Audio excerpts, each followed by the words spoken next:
I know I got about 30 seconds to make y'all feel this before y'all turn it off these days. That I might not even release here. But I be doing this shit for me, help me get through. I feel like I give until I can't, but most don't recognize it till I ain't. Blood on them covers, she hoping paint. Sorry mama, but it ain't. This world took a toll on me, and everyone that say they love me always seem to follow me. The same one that call me great, treat me like I ain't shit. I read between the lines, it's written all over your eyes. I see the disappointment in the eyes of the ones who want me dead, but I ain't never been scared, I tried to get there. Sometimes I wonder if I survived or did I die on that ride to that hospital. Demons all around me, I am not mental. This game of life, it is not simple. Last time I was happy, I was popping pimples. I copped a lot of guns cause I don't really trust none. Keep them all locked in the safe cause I don't trust one. Sometimes I say to myself cause I don't wanna be the one to fuck your mood up. And you think I be acting funny. Ain't nothing funny when that Glock to your own top cause you just want the screaming to stop. Daydreaming, I be scheming a lot. They say we all that we got. Well, I ain't got shit cause niggas disappear when it's hot. Humbly, I endure through life's trials. With fortitude, I face the miles. Though shadows darken, I stand tall, unyielding in the face of it all. Through battles fought and battles lost, I find strength in the tempest tossed. For in humility I find grace, a guiding light in every space. Through hardships faced and burdens carried, I seek solace though weary and heavy. For the humble heart knows its worth, not defined by the accolades bestowed on the earth. I find myself locked inside the walls of my mind for such a long time. Niggas see results of these crimes and call it strong grind. I just pray to see the sunshine. Meditation never helps, I make these songs cry. Serenade the broken hearted like I'm right there. I might be. Niggas tell me do the right thing, but I'm not Spike Lee. If I was down bad, stains on my white teeth, who would give a fuck about me? Probably very few. That's who I fuck with. I'm talking like one or two. You don't wanna drink from this cup, it's close to 100 proof. Not after major bucks, but I deserve a Grammy. A drop top vet dripping candy. Long time coming, was it worth it? Probably not. No dessert until I drop. Hitting circles around your block, empty Ciroc. We could've both died the second time I dodged death. It took my mama and her sister to get me off of that stress. I often guess and wonder if I made the right choice, or did I kick the door and set it off? This could be purgatory, night of the sleepwalkers, where dead folks seem to keep talking. Are we dead yet? In silence I find solace and peace, every moment a chance to release. For in humbleness I am made strong, unafraid to admit when I am wrong. I endure the trials that life presents, embracing each challenge, learning from events. For humility teaches with gentle might that growth and wisdom will come from taking flight. In each step forward I find resilience, a quality forged through something brilliant. With head held high yet humbly inclined, I endure knowing I am not defined. For it's not in grandiose accolades or fame, but in quiet moments when I proclaim that through humility I stand secure, enduring life's tests steadfast and pure. Humbly I endure. Humbly I endure. Humbly I endure. Humbly I endure. Humbly I endure. Humbly I endure. Humbly I endure.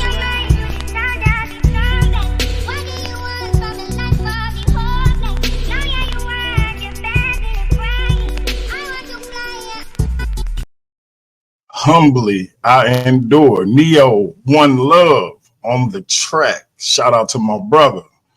Hey, I keep telling y'all that that song right there, it hit me right in the feels.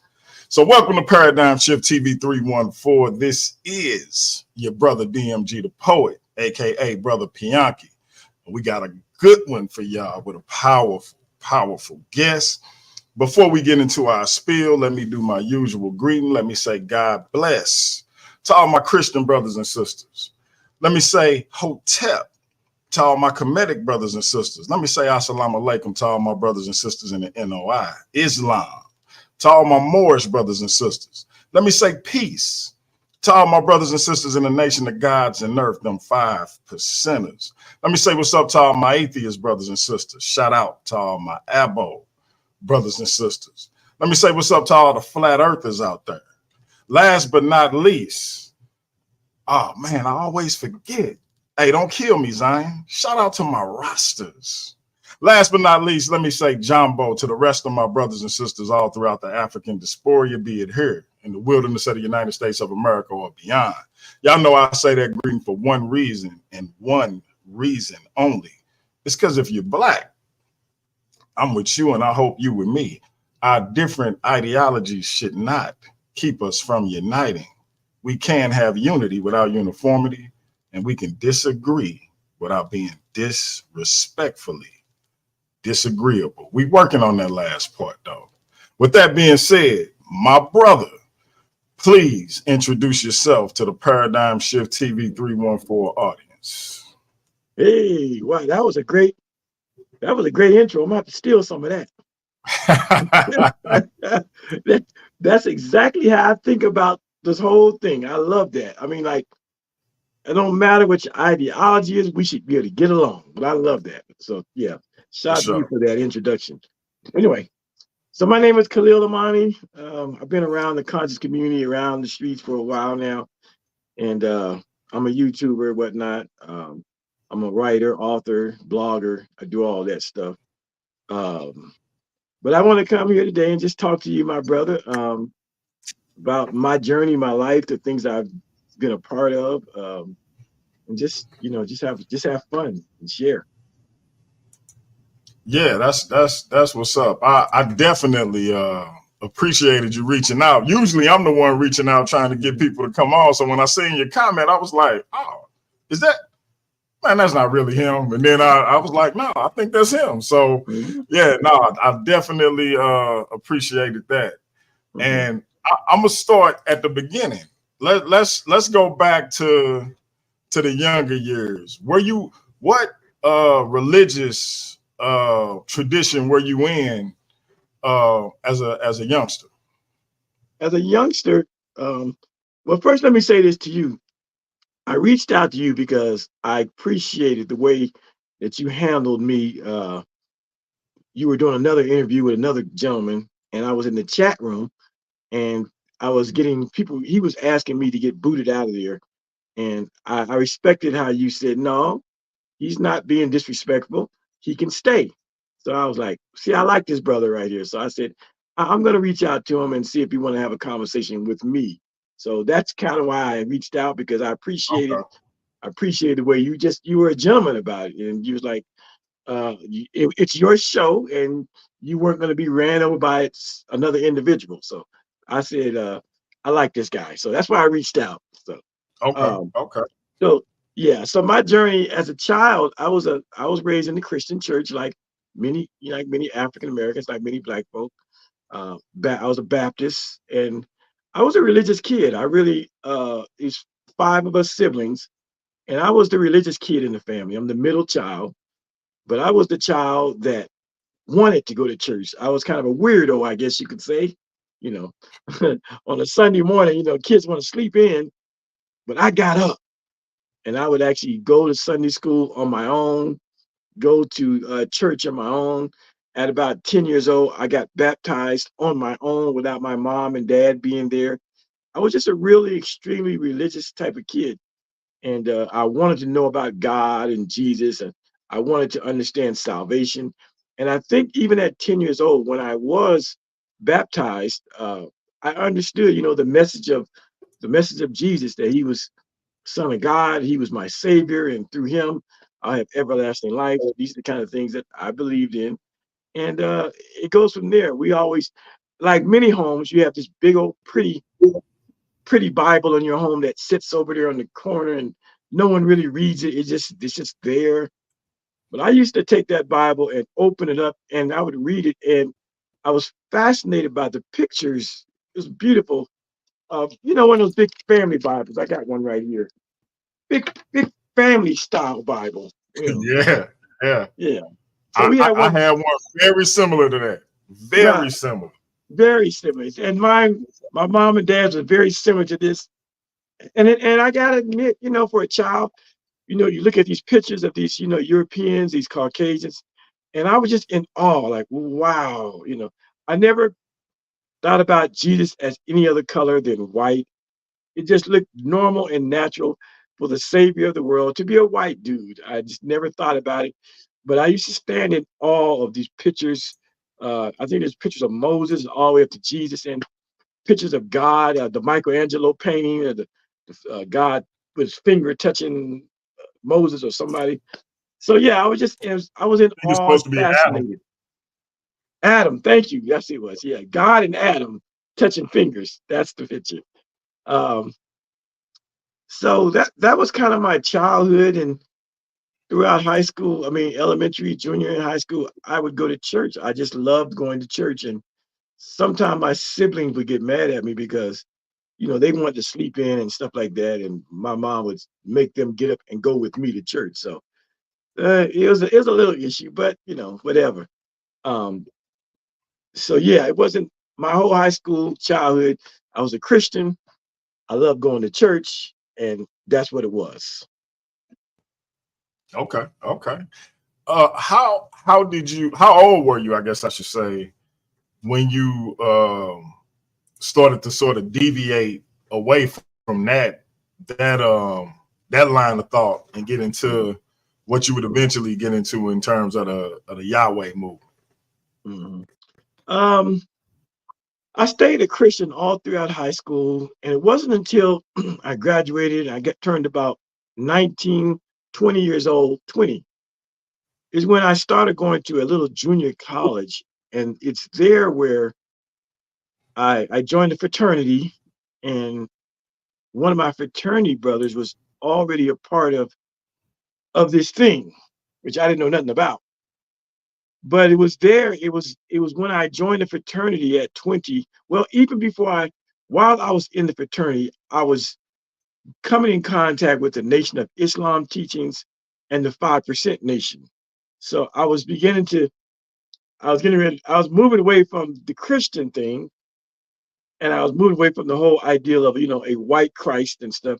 I was doing a little reading, and I was starting to ask those serious questions about, black folk and slavery, and where was Jesus and those kinds of things. But it wasn't until I went over to one of my fraternity brothers' house, and I was sitting on the couch waiting for him to.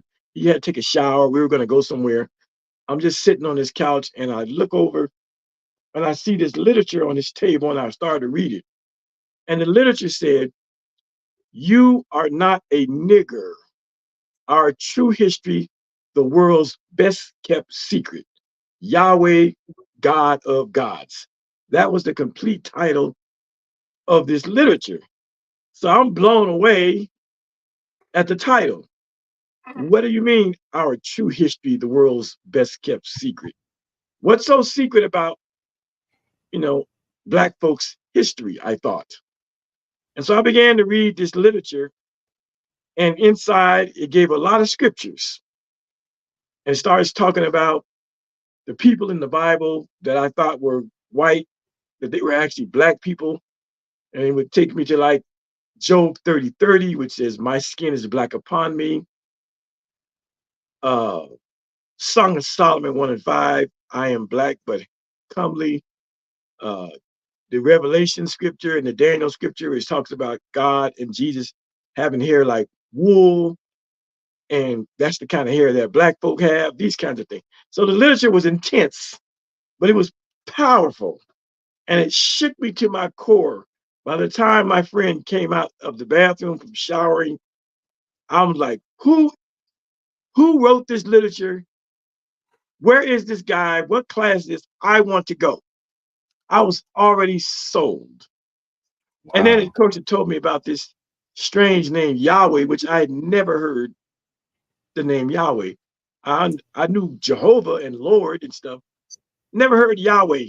This is 1980, by the way. I'm 20 years old.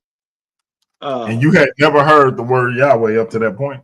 Never heard of Yahweh. Fascinated. Of course, he gave me some literature. He told me when the class was on a Wednesday night. I said, I'm coming. How much is it? Do I need to dress up? No, no, no. It's free. You can wear shorts. It don't matter. And the weird thing that my fraternity brother, he was pretty nonchalant about it. He wasn't forcing it or pushing or trying to proselytize or, get me to come. He was like, yeah, I go on Wednesday. You can go. Yeah, sure. You want to come? Sure. He was pretty nonchalant about it. I said, no, I'm coming. And so by the time that Wednesday rolled around, I had already devoured all the information. I had already gone, looked in the dictionary, gone to the library, looked up this strange word Yahweh, and recognized that it was the God of the Old Testament, and and told me I found out why that name was removed from the Bible. These they're basic fundamental things you can find out about, the Bible and the name Yahweh. So by the time I went to the class that following Wednesday, I was already a member. I, I just had to see who this person was. Oh wow. Was that on the literature? It said Moses Israel. That's who Yahweh ben Yahweh was calling himself at that time in 1980. So I went that Wednesday and I took a front row seat because I was, like I said, I was in it to win it. And when I went that night, it was one of the greatest nights of my life. He came in, he had on a blue leisure suit, looked like something right out of the disco era. Remember, this is 1980, so the suit he had on was Okay. probably from 1978, or it was a disco type suit. He didn't have Gotcha. no tie on. He had his shirt open.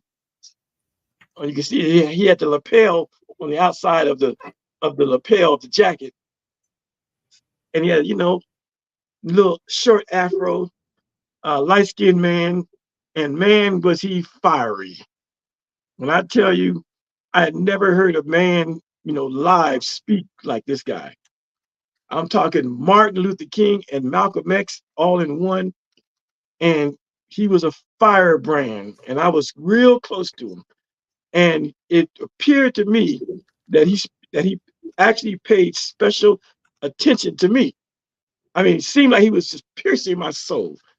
Not only that, this black man had the strangest eyes I had ever seen on a black person. They weren't brown or black like ours.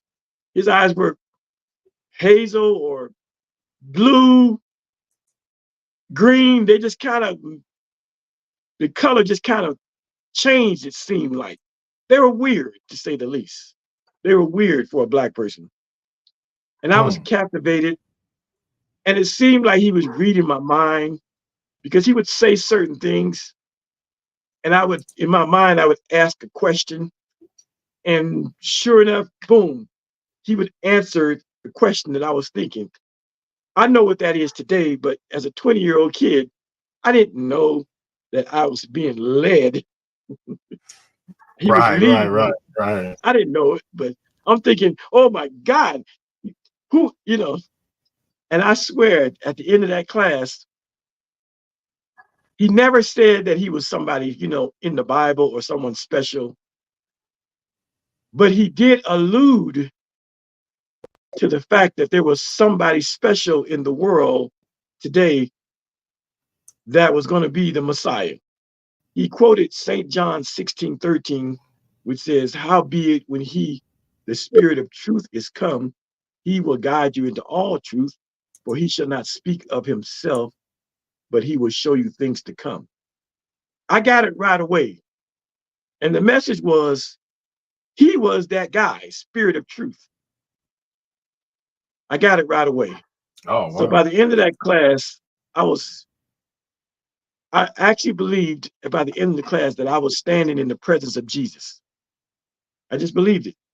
He never said he was Jesus. He Really? never said he was messianic.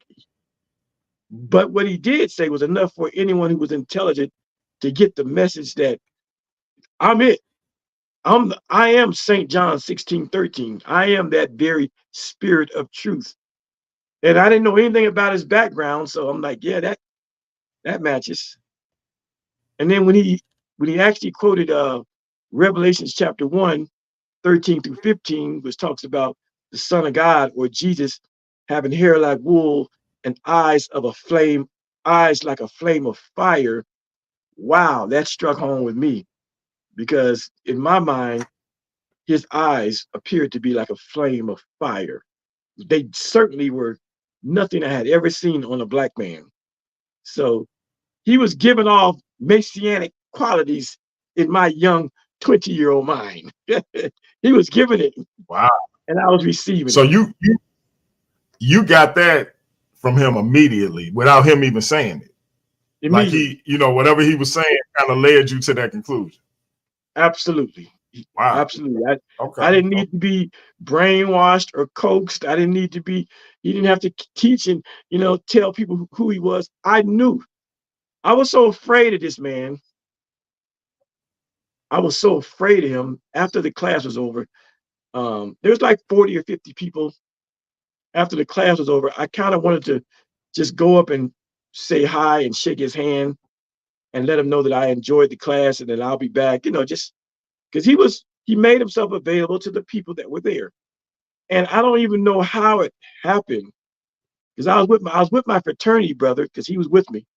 I don't know how it happened, but before I knew it, this man was standing in front of me and he grabs my hand to shake my hand.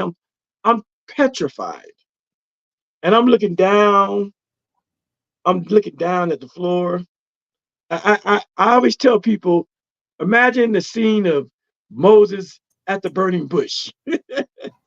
If I can make an analogy, I felt like I was Moses at the burning bush on Mount Sinai, and God was before me, and I just could not look. I'm looking down, and shaking my hand, and I vaguely recall him saying something like, "I saw you enjoying the class.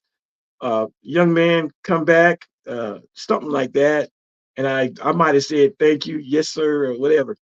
But after he, after we shook hands, you know, I was just blown away. I left that class that night. I was like, this is it. Like, this is it. Like, I'm ready to renounce everything and follow this man like the 12 disciples followed Jesus. I just was ready. So that was the Wow. beginning of that was 1980. And from that first class, I don't think I ever missed a class ever for the next 5 years. Monday classes were Wednesday and Saturday morning, which was Shabbat, and I was there faithfully and religiously. Let me ask you this. How did you, because you say you got really close to him, how did that occur with regards to you? It seemed like you were a believer immediately. You were a loyal follower immediately. How did you get close to him, and how did that relationship develop and become what it became? Okay. Well, as I said earlier, there was probably 40 or 50 people that preceded me that had already been members. So I was probably in the 50 to 60 person category as far as joining. But there really wasn't no membership to join. You just come to class. That it wasn't no, you're a member, okay, you're a member, you just came to class. And I guess as he sees you coming to class, he recognizes that this person has been coming to class regularly and nonstop. So I did that for about the first 8 or 9 months. My girlfriend, who I was about to marry, we actually married that same year in 1980, and she fell in love with the teachings as I did. So we both were going to class, and there came in the beginning we were just meeting from house to house, and we got so big we started meeting from like different recreational centers, and then by 1981, there was enough people. We were so big that we actually bought an abandoned building and transformed it into the temple. It was called the Temple of Love, a huge building. We were just so big, and I was a part of that expansion. But once we bought that building, Yahweh ben Yahweh, or Moses Israel at the time, he needed people that were going to be there around the clock, full-time workers to make this thing grow and make this thing work. And he came to myself and he came to my wife and he asked us if we were willing to become what they called full-time workers, give up our life, give up our jobs, give up our school, give up everything we're doing, and come and live in that building. And we agreed. We agreed. By the time we moved in that building, we had people that were architects and carpenters and plumbers, these kind of people. And they absolutely made that raggedy building into an oasis in the middle of the ghetto. It was a beautiful establishment, carpeted, bathrooms, bedrooms, offices, lecturing podium, cafeteria, classrooms. We did it.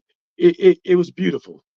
And we moved in, and me and my wife, we had our, they didn't call them bedrooms. We called them offices where we lived, because the building was actually in a non-residential area. It was in an industrial area, which means that you can't live in those kind of buildings. So although we Oh, were violating the Florida code of living, we called our bedrooms offices. And during the time mm, we were there, every now and again, the fire marshals would actually make an appearance to see if people were living in those buildings. But we were always tipped off that they were coming, and we could quickly transform our bedrooms into offices. And we wow. did that. So yeah, I became a full-time worker, me and maybe 30 or 40 other people. So we were considered, for lack of a better word, we were like the sons and daughters of Yahweh ben Yahweh. Again, in the very early days, he was going by the name of Ak Moshe, or Brother Moses. He didn't change his name for another couple years. So it was, and in the beginning, it was wonderful. Me and my wife at the time, we were we used to be dancers. I came from a background with ballet and jazz and tap dancing and African dances. So me and my wife, we were in charge of we had a dance group within within the Yahweh organization. And when we would have these little celebrations, we would do these routines, wonderful routines that would make people cry. And the leader, Ak Moshe, Brother Moses, he would even cry the way that me and my wife would do these little duets, these little dances. It was all religiously themed, stuff like that. But that was a wonderful time. There was nothing going on crazy. And I was in it. I quit my job. I was a freshman in college. I gave up going to college because there was no need. The teachings were that we would be in our own land, Israel, very, very soon. So the so-called white man's education, we didn't need it. So Mm, that's how it went down. okay, okay. That's man. I've never been or known, for that matter. Well, no, I take that back. I take that back. I have known individuals, but I've never myself been so uh, enthralled by a particular individual, like a pastor or preacher, or something like that. Right. Of course, I've formed bonds with Mhm. people that's in clergy, but the way you describe it and the way I've heard other people describe those type of situations, Mhm. it's disconcerting to me to be that enthralled and invested spiritually and in other ways into another human being that's not like your spouse or Right. uh so as things progressed, when would you say, because you said it was wonderful at first, um when would you say things began to shift? Okay. Let me speak on something you just said about being enthralled and that kind of thing. If you remember the movie Malcolm X, the scene where Denzel uh, Yeah. actually, finds out who Elijah Muhammad is, and it was very similar to that. Just that reverential, like, this guy is that guy. The same way Malcolm felt about Elijah is the way I felt about Yahweh ben Yahweh. But so I wanted to say that real quick. But Yeah. things were Yeah. things were good up until the mid 1981. So we were talking about a year and a half in, and about a year and a half in, Ak Moshe, or Brother Moses, he began to shift his teaching, and he began to start teaching what I already knew about himself, and that was he was somebody special, that he was prophetic, that he was the Jesus who was to come.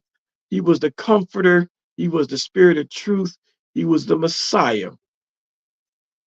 In 1981, he began to start pointing those things out, still just hinting to us that the book was about him without saying it. And so at this time, as he begins to teach that there's a special one that has come on the scene, and then he would smile, hint, hint. There were there were some Hebrew Israelites that at that particular period they decided to get off of the train. They decided that now this man is deviating from the Hebrew Israelite tradition. The Mm. group was led by a couple of Jamaican fellows that were really really smart with the Bible. Um, a couple of them, they were really they knew the Bible a lot, and they had a problem with this ideal that our leader was hinting that he was somebody special. And I'm a full-time worker. I see this man day and night. I see him in the middle of the night. I see him on special times. I sit down and talk to him one on one. He comes to my office slash bedroom in the midnight hour and talks to me and my wife. So we had a real strong bond. I've sat down with this man and cried my tears about my young life and the things that I was going through in life.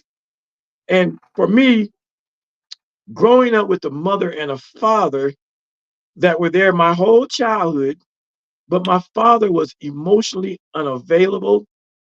Like like there was never a time where he was available to talk to me, to just be a part of my life as a child. And so this man, he replaced my father in that father-son dynamic. The things I needed from my father, I got from this man, Brother Moses Akmoshe. And I was just happy to have a real father or father figure in my life at 20, 21 years old. But things began to go crazy when Yahweh ben Yahweh, or at the time Akmoshe, started eluding that he was somebody in the scriptures. And then one day he just came out and started teaching. And well, what he did was it was a Sunday class. He had some of the brothers bring his, he had a big recliner chair. He brought it out to the center of the auditorium, and he sat down in the chair, and he was very quiet, and he just kind of searched the congregation with his eyes, and then he politely said, "Who am I? Who am I?" And somebody hollered. Well, people were mumbling like, Moshe, brother Moses, and then somebody finally said Yeshua, the Messiah. And when someone said that, yeah, when someone said that, the building erupted with screams and something similar to the Holy Ghost, and people were crying. People were crying.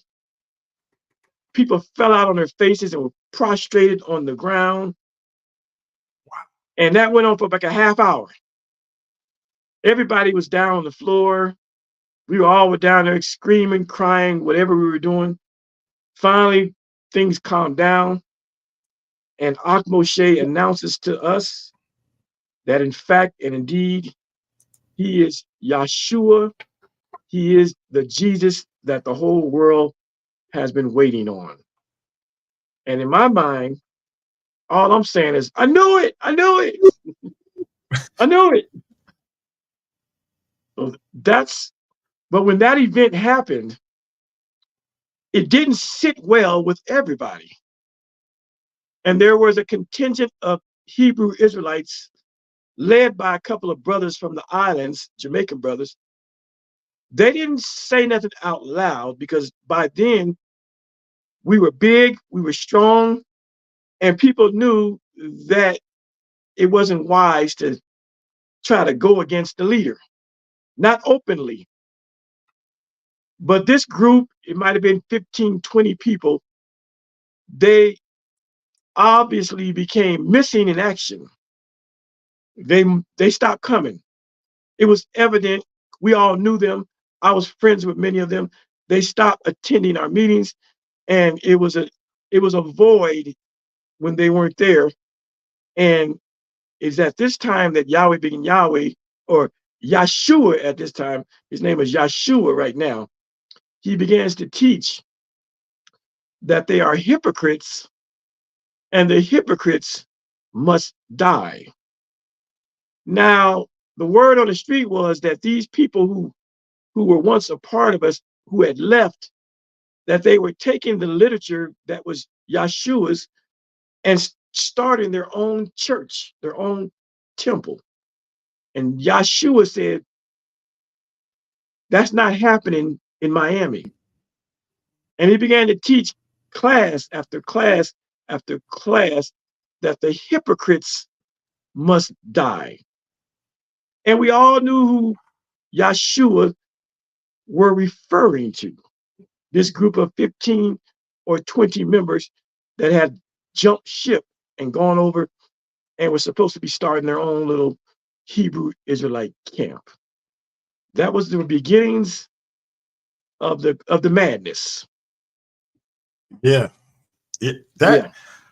Man, I find that truly like fascinating that he was able to work that on so many people. Like that's heavy to me.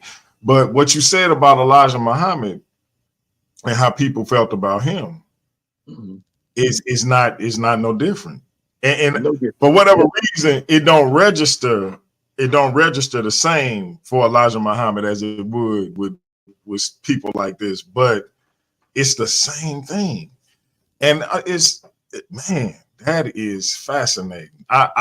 That's a show in and of itself. You know what I mean? But it is, and it didn't hurt that this guy Moses Israel Moshe, who became Yeshua the Messiah, that he came to the last city in the South to set up camp. He came to Miami, where no one had ever heard of a thing called a Hebrew Israelite. I, for one, thought that it was an original concept. I wasn't aware of Frank S. Cherry. I wasn't aware of Rabbi Arthur Wentworth. I wasn't aware of those other guys, Ben Ami, Ben Israel. I wasn't aware that there was a Hebrew Israelite movement in America. In Miami, there was we were in the South. And so he came to the perfect city where he could set up camp and act like his message was an original message. And I thought it was. I had never heard of no kind of black Jew. Not Yeah, I never. Only black Jew I knew was Sammy Davis Jr., the yeah, yeah. entertainer. Exactly. So it Exactly. was an ideal city. Not to mention that it's the South, and not to mention that. Let me tell you this quick story here. We might have to do a couple parts if you want to. If it get too late, and you want to come back because I there's got so you. Yeah. much. There's so much. At the time that I met Yahweh Ben Yahweh, who was at the time going by Ak Moshe, again, I was in college. I was in a fraternity, and I remember in May of 1980, there was a big hoo-ha that put Miami in the national spotlight. There was a former Marine veteran named Arthur McDuffie, a black man who had been beat up and murdered by the police in Miami. He was on a motorcycle. They stopped him and they beat him to death. Now, there was a big trial going on, but the trial wasn't in Miami. They put the trial in Tampa because there was high tensions in Miami, racial tensions, and it looked like a riot was imminent if these police officers got off scot-free. And so I remember being my fraternity. I remember being a member of the Yahweh group for about 3 or 4 weeks. I was a brand new Yahweh member, and Yahweh Ben Yahweh or Ak Moshe had been talking about this particular court case, and he said, if they acquit these police officers, there will be fire and burning in the streets of Miami. He said this before it happened. He actually quoted Zechariah 11:5, which says, our persecutors persecute us and hold themselves not guilty. Zechariah 11:5. But he taught us when this riot takes place, he said, I don't want none of you all in the streets. Stay home. Don't participate. He said, let our people do what they do. Yahweh gives us commands, and when we fight wars, we fight with strategies and we fight together. That's what he was preaching. Saturday of May 1980, the verdict came down, and those policemen in Tampa were acquitted, and the streets of Miami went up in flames. It was like the Rodney King riot in Los Angeles. It was like the Watts riots and the many riots we've heard about in cities in America. It was May of 1980. And I remember being at a car wash with my fraternity brothers on a Saturday when they announced the verdict. And being a young 20-year-old militant that I was, and knowing that my teacher said, don't riot, stay home, go home, don't do it. It was the one time that I was a newbie in the Yahweh group, and it was the one time that I did not want to listen to Yahweh Ben Yahweh, to Ak Moshe, and I proceeded to get in the riots because I was a young man, militant as hell. I was already looking at the white man as the devil, and I'm sorry to my teacher, but I'm going out there with my brothers and sisters, and we gonna get busy. And I was out there in it, bro. I was in it, and we rioted for days. So how was that received when all of that, started to die down? Well, I mean, honestly, my teacher, he didn't know that what my activities were, because at the time I wasn't Okay. living with him yet. This was before we got our Okay. building.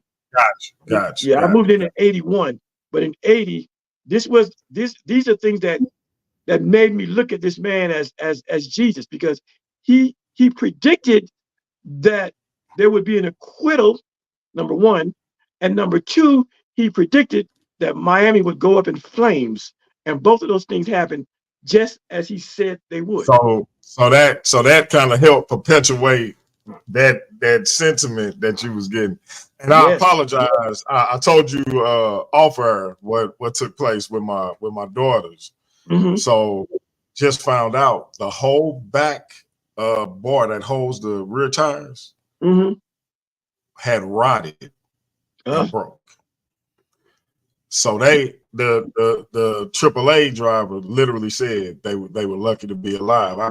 It took me a minute to come back. I got a little emotional. Like, if they would have been on the highway, it would have, so yeah, I just had to, whew. well, I'm glad your family's safe. That could have been dangerous, very Yeah, dangerous. yeah, yeah. And the truck is older. We gave them our old Infinity truck, and it's Mm-hmm. older, and I'm starting to realize how much older it is, because if you look at it, it looked like a new truck, but I'm starting to realize, because we've been getting a lot of work on it, and this may be it may have to go the way of the dodo. But Right. sorry to interrupt, but No. That's fine. It's like we're sitting in the living room just talking.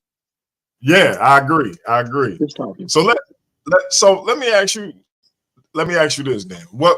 At what point did you start to say, this ain't working?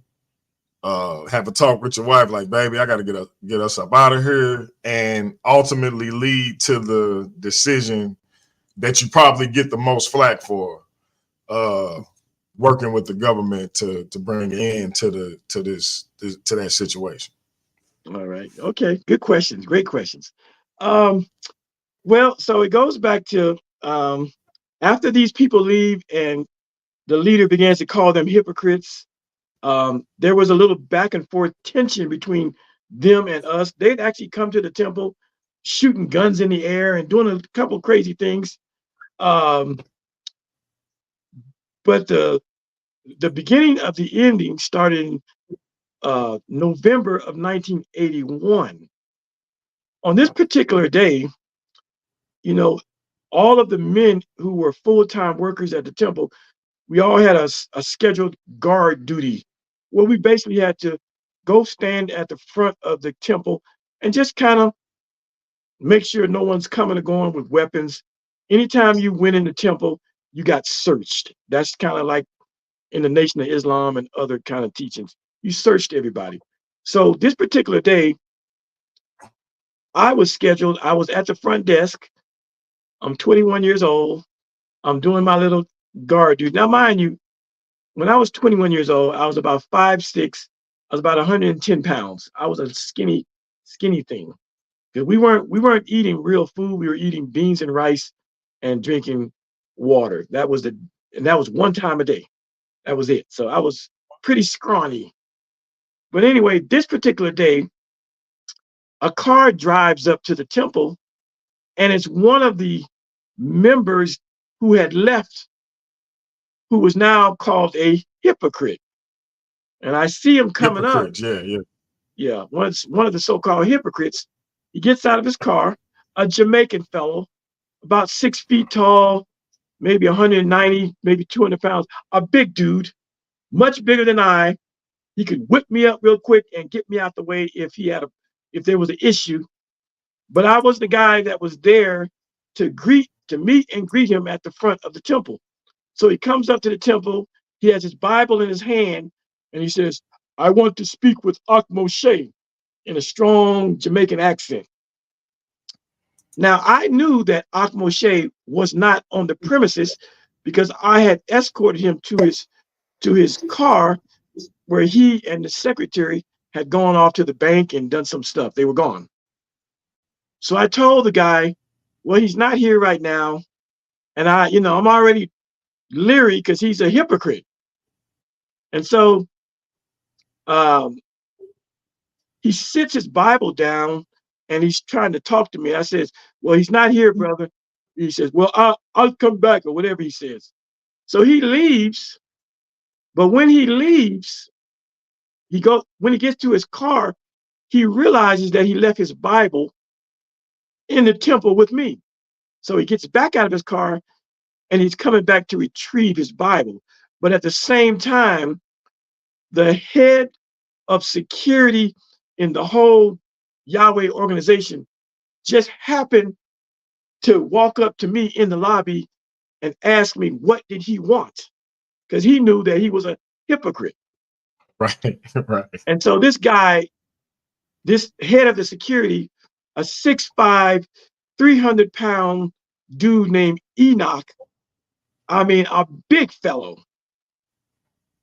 He's there with me when the Jamaican fellow comes back to get his Bible.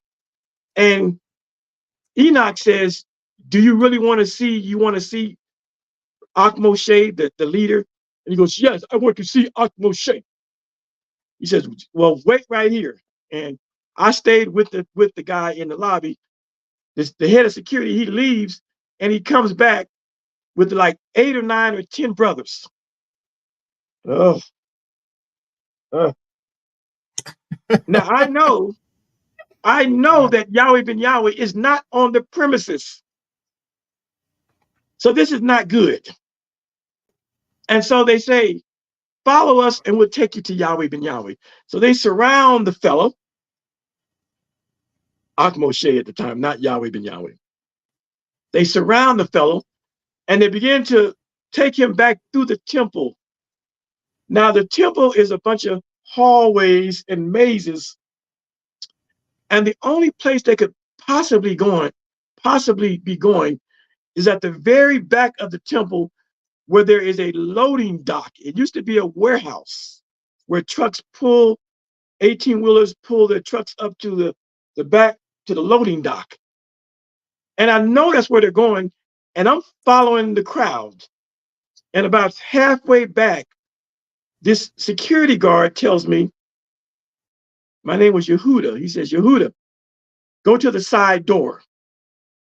And so I make an exit and I leave the group and I go to the side door. The side door leads out to an outside patio area.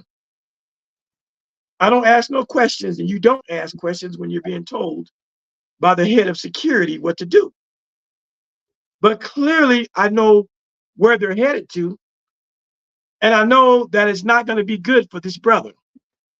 And so they go on back and I go to the side door, and sure enough, I hear bumps and thumps. Boom, boom, boom, boom, boom, boom.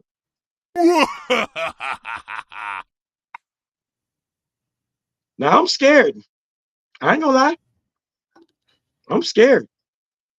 And so being scared and being curious, I leave my post and I tiptoe back just to get a glimpse of what was going on.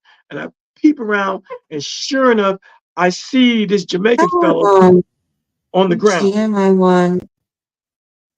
What's that? Now go ahead, brother. Okay. I don't know if a storm coming or what, but my computer literally just went off and came right back on. Oh, okay. So I see this Jamaican. So that's what you heard was. What's that? No, go ahead. I'm sorry. Go ahead. Okay. So I see the Jamaican fellow sprawled on the ground. I see him getting stomped out, kicked. I see people have, I don't know, sticks and something in their hand. They're beating him with it, and they're beating the mess out of him. So I run back to my post and I stand guard there, and I'm shaking. I'm nervous. I know my eyes probably watered up a little bit. I'm scared. I'm just scared. And maybe 15, 20 minutes go by. It's quiet. It's silent. And next thing you know, here comes the brothers, and they have this guy, 5 or 6 brothers. They have him picked up and they're bringing him to the side door where I'm at. They tell me open the door, so I open the door, and they bring this guy past me. He's still alive, but I see right away they have some extra carpet that we had, some carpet laying around. They had put the carpet over his entire head, and they put duct tape or masking tape over the carpet so he couldn't breathe. And they took him out, and the head of security, he drove a big 1975 red Ford Galaxy. If you know about those Galaxies, the trunk is big enough to put 2 or 3 people in the trunk. Yes, sir. And they put that guy, he was about 6 foot, 200 pounds. They easily put him in the trunk of that Ford Galaxy, slammed the trunk door, and 3 brothers got in the car.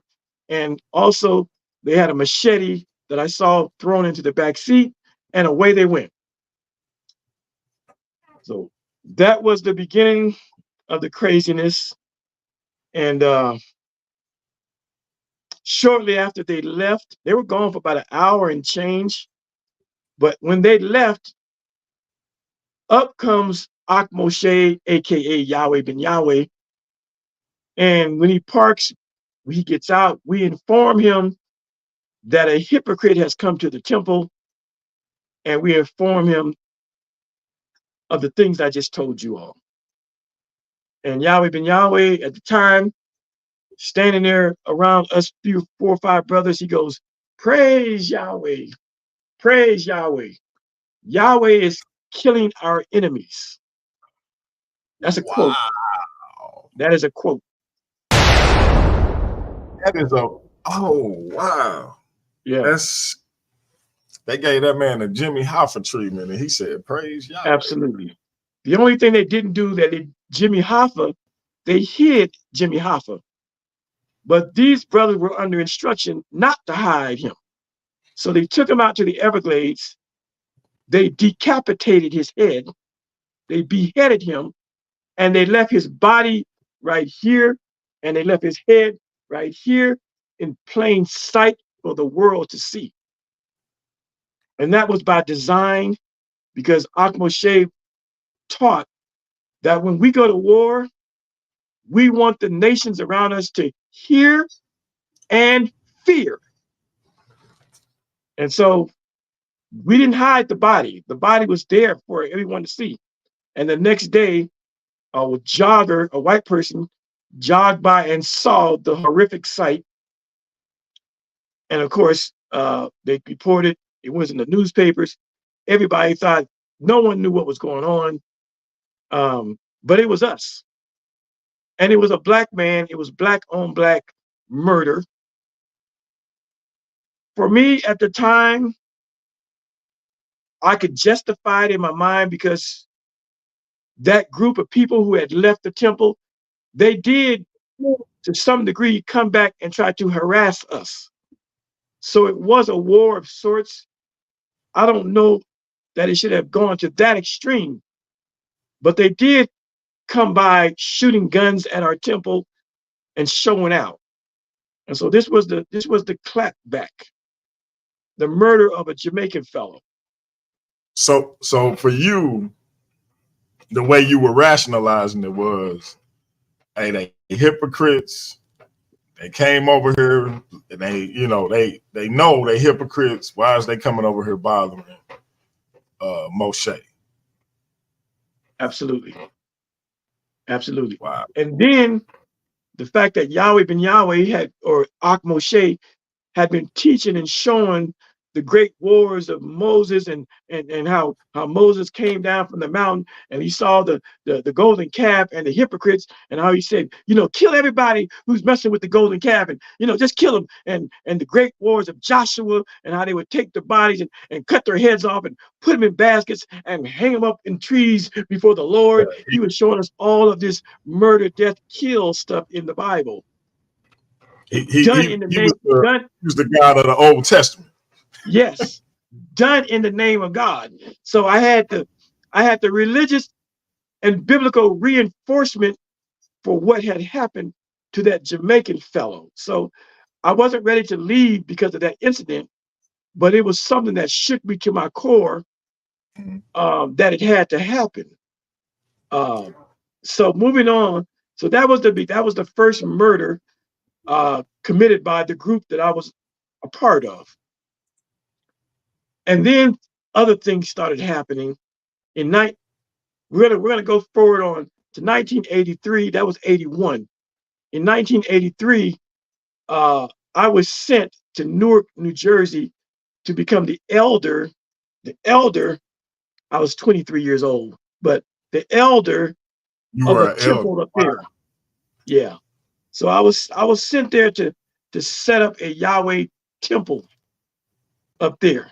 But now, just to go back to Yahweh ben Yahweh or Moshe, by 83, he had transitioned from Moshe to Yeshua the Messiah. And somewhere in early 83, he brought it all the way home. And he said that his name was Yahweh, not Yeshua. I remember the day it happened. It was a Sunday again. And again, he brought his recliner out into the middle of the auditorium and sat down and searched the audience again. And then he said, "What's my name?" And immediately a brother named Elijah screamed, "That's Yahweh right there." And that's a quote. I remember these things. And when he said, "That's Yahweh right there," it was a new level of insanity and screaming and crying and falling out and catching the Holy Ghost. And then he would later explain, after it settled down, that Proverbs 30:4 says, "What is his name and what is his son's name, if thou canst tell?" That it was a riddle about the name of God and the name of the Son of God. And he explained that if God's name is Yahweh and I'm his son and I come in his name, then my name is Yahweh too. He said, "You are looking at Yahweh. My complete name is Yahweh ben Yahweh, or Yahweh, the son of Yahweh." He further said, "I am the only God you are ever going to see. When you see me, you see God." And that is a quote. That all happened before I went to Newark in 83. So I go to Newark in 83. He sends us out, no money, nowhere to stay, no nothing. The only thing I had was a one-way bus ticket to Newark, New Jersey. I had never been there before. I had a one-way ticket to Newark, New Jersey, and a box of literature. I didn't have a dime in my pocket, not even 1 cent in my pocket. I didn't have a place to stay. He said, "Just go and God will take care of you." And again, he would quote Jesus talking to his disciples, "Does not God feed the birds of the air? Are you not much greater than they? Don't worry, just go. God will take care of everything." And so I go to Newark and I get off the bus at Penn Station on a cold April 1983. I got on a robe. I got on Jesus sandals with no socks, and it's about 10 degrees outside. I had no coat. I had just left sunny South Florida where it was 85 or 90, and I got to Newark and it was 20 degrees. Lord have mercy. Lord have mercy. Wow. And so I began to pass out literature in Penn Station and beg for donations so I can get some money so I can eat, because my directive was just go to the ghetto, go to the hood, go where Black folks are, just go. And so I got enough money up. I'm in there collecting donations, passing out flyers, and in the distance, I see 4 or 5 brothers that looked like me, the way they were dressed. Mm. I'm smiling. I'm thinking as they're coming closer to me, I'm thinking maybe these brothers will put me up for the night, give me a place to stay. I don't know who they were, but as they got closer to me, I realized that they were not happy. The looks on their faces was disgust and anger, and they were looking lockjawed, and they were moving closer and closer, faster and faster. And when they got up to me, they surrounded me and asked, "Who was I? What are you doing here?" Oh And wow. I'm like, I started giving my little Yahweh spiel. There's one fellow that he was this close. He wasn't the leader of the group, but he was ready to swing on me. I mean, his fists were clenched. He was ready to give it to me. I didn't know who they were, but they instructed me to get the hell out of there. And I got the hell out of there. You know who they were? Who you think they were? Shout out to my brother Cap. Was it ISUPK? Mm. Mm. Okay. I'll tell you. They were members, of course, I didn't know this until later on. They were members of the Ansaru Allah Hebrew Islamic community. Wow. You know who runs that? You know who runs that group? Yeah, yeah. Dr. York. Boom. That's Dr. York's people. At the time, he wasn't going by Dr. York. He was going by Imam Isa Abdullah Muhammad. He had like 7 names. But So Imam Isa Muhammad, that's who he was at that time, 83. so in essence, at the same time, so in you were in Newark. Yes. And then in Miami. So these two things were happening at 2 similar situations were happening at the same time. You're talking about Wow. that? You're talking about Malachi York? Malachi York and Yahweh Ben Yahweh had Yeah, a similar thing occurring at the same time. absolutely. Yeah. Would you? What was it before we get to where more of where you started to kind of see things for what they really are? What do you think it was about that time that made it, or that made our people, I should say, ripe for the picking, for that to be happening in Newark, that to be happening in Miami? I'm sure similar things were happening around the country. It had already happened with Elijah Muhammad to another degree. Noble Drew Ali. What do you think it was about our people in that phase of the 20th century where we were ripe for the picking for that sort of thing? Okay, good question. Honestly, going to Newark, New Jersey was the wake-up call for me. Because up until that time, I was familiar with the Nation of Islam, but I wasn't familiar with, and I was familiar with the 5%ers. But going to Newark was my awakening, where I started realizing that there were several movements that were going on at the time, and these movements actually weren't even new. Uh, Newark, New Jersey was the home base of the Moorish Science Temple. I didn't know that when I got there. But what was strange to me right off the bat, the first day I get there, when I start talking to brothers, every brother, when I say every, I'm talking 95% of Black people back in 1983 in Newark, they had Muslim names, regular people. They weren't Muslim, but I met so many Rahims and Shaquels and Saids and Sharif. Hassans, and I'm like, what's going on here?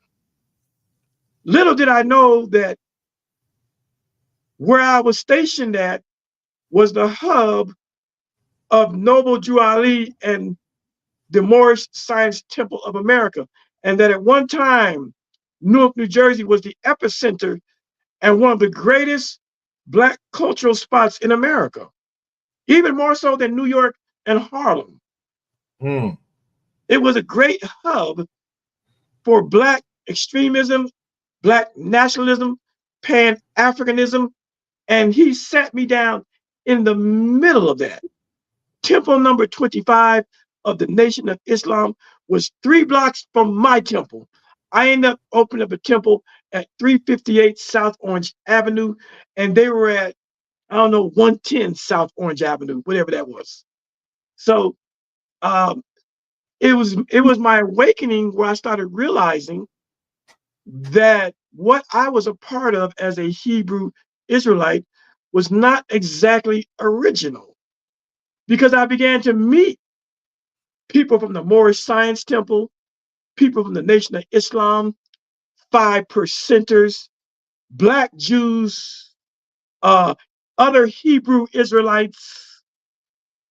I began to meet Imam Isa, Muhammad's people, who were calling themselves Islamic Hebrews. I don't know how you get an Islam and a Hebrew together, but they were calling themselves Islamic Hebrews. Man. And so I began to realize that my awakening in Miami was nothing new, and that this great awakening had been going on. I began to know about people like Ben Ami, Ben Israel, and Damona, that there were Hebrew Israelites already over in the Holy Land long before my teacher, Yahweh Ben Yahweh, came up in the ranks. And still, it's 1983, 3 years in, I still couldn't tell you who Yahweh Ben Yahweh was in his former life. I didn't know. Wow. But Newark Wow. was an awakening, big time. Oh, okay. And so you open up a temple and you begin to realize, okay, this ain't that and that ain't this. How do you then manifest that into I get not necessarily confronting Yahweh Ben Yahweh, but how did you tell your wife and figure out how you were going to get out of that situation?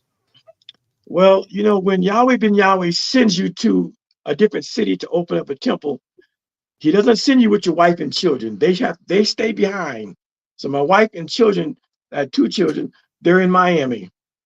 Um, and again, I'm having this awakening, and I actually had a brother or sister, brothers. I actually became friends with an older Jimmy. Do you remember the actor Lou Gossett Jr.? Yes, sir. Okay, Just recently passed. yes. Well, an older gentleman who remind me he could have been Lou Gossett Jr.'s twin brother. He befriends me, an older gentleman. I'm 23. He's clearly in his 40s, maybe, but he befriends me, and it is he who gives me the history of Newark and the movement. And he's laughing at me because he says that I reminded him of himself 25 years ago when he was full of, anger and zeal and white man, all that stuff. But he's the one who told me who those guys were that harassed me when I got off the bus. He's the one that told me about the 5%ers and Nation of Islam. Da, da, da. He said, they killed James Shabazz right down there. I said, who is James Shabazz? I know who he is now, but he was telling me all this rich history of Black, liberation struggle. And he even said to me about my leader. I don't know his name. I don't know who he was in a former past life. He says, you know who your leader is? I said, yeah, his name is Yahweh Ben Yahweh. And that's all I need to know. That's what I'm thinking. He says, your leader's name is Hewlin Mitchell. And your leader used to be in the Nation of Islam. His name was Wow. Hewlin Shaw, and he was the minister of Temple number 15 in Atlanta, Georgia. Do you know I damn near didn't believe this man? I bet. I didn't want to believe I it. bet. I didn't want to believe that this stranger knew who my man was. And it was Right. confirmed Right. by another man who knew who Yahweh ben You was Yahweh like was. Peter. Excuse me? So you was like Peter. Somebody trying to talk to you about Jesus. You like Peter, about to cut the ear off. Absolutely. I got mad at the guy. He said, "Nah, bro." Like, because this guy that was schooling me, he was a former Black Panther. He was a former Nation of Islam dude. He had been in the movement himself. He said he knew Dr. King and he knew Malcolm and Martin. He said, I walked with him. I marched in the South. He was really about Black liberation struggle back in the 60s and 70s. He said, I knew Elijah. I knew everybody. I was part of the movement. I was part of the civil rights struggle. I was part of the NOI. I was with the Panthers. He knew, I mean, he was laying, he showed me pictures of him young. So I knew he was telling the truth. He said, I knew your teacher. His name is Hewlin Mitchell. We knew him as Minister Hewlin Shaw. Now, when I tell you that that was an awakening, now, my stint in Newark was only 1 year. I started a temple.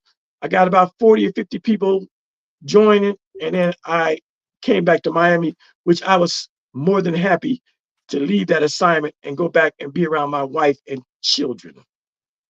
But this is the beginning of the end.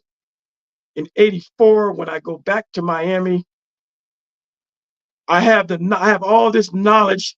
Now, mind you, I'm not telling my wife the things that I know about our teacher.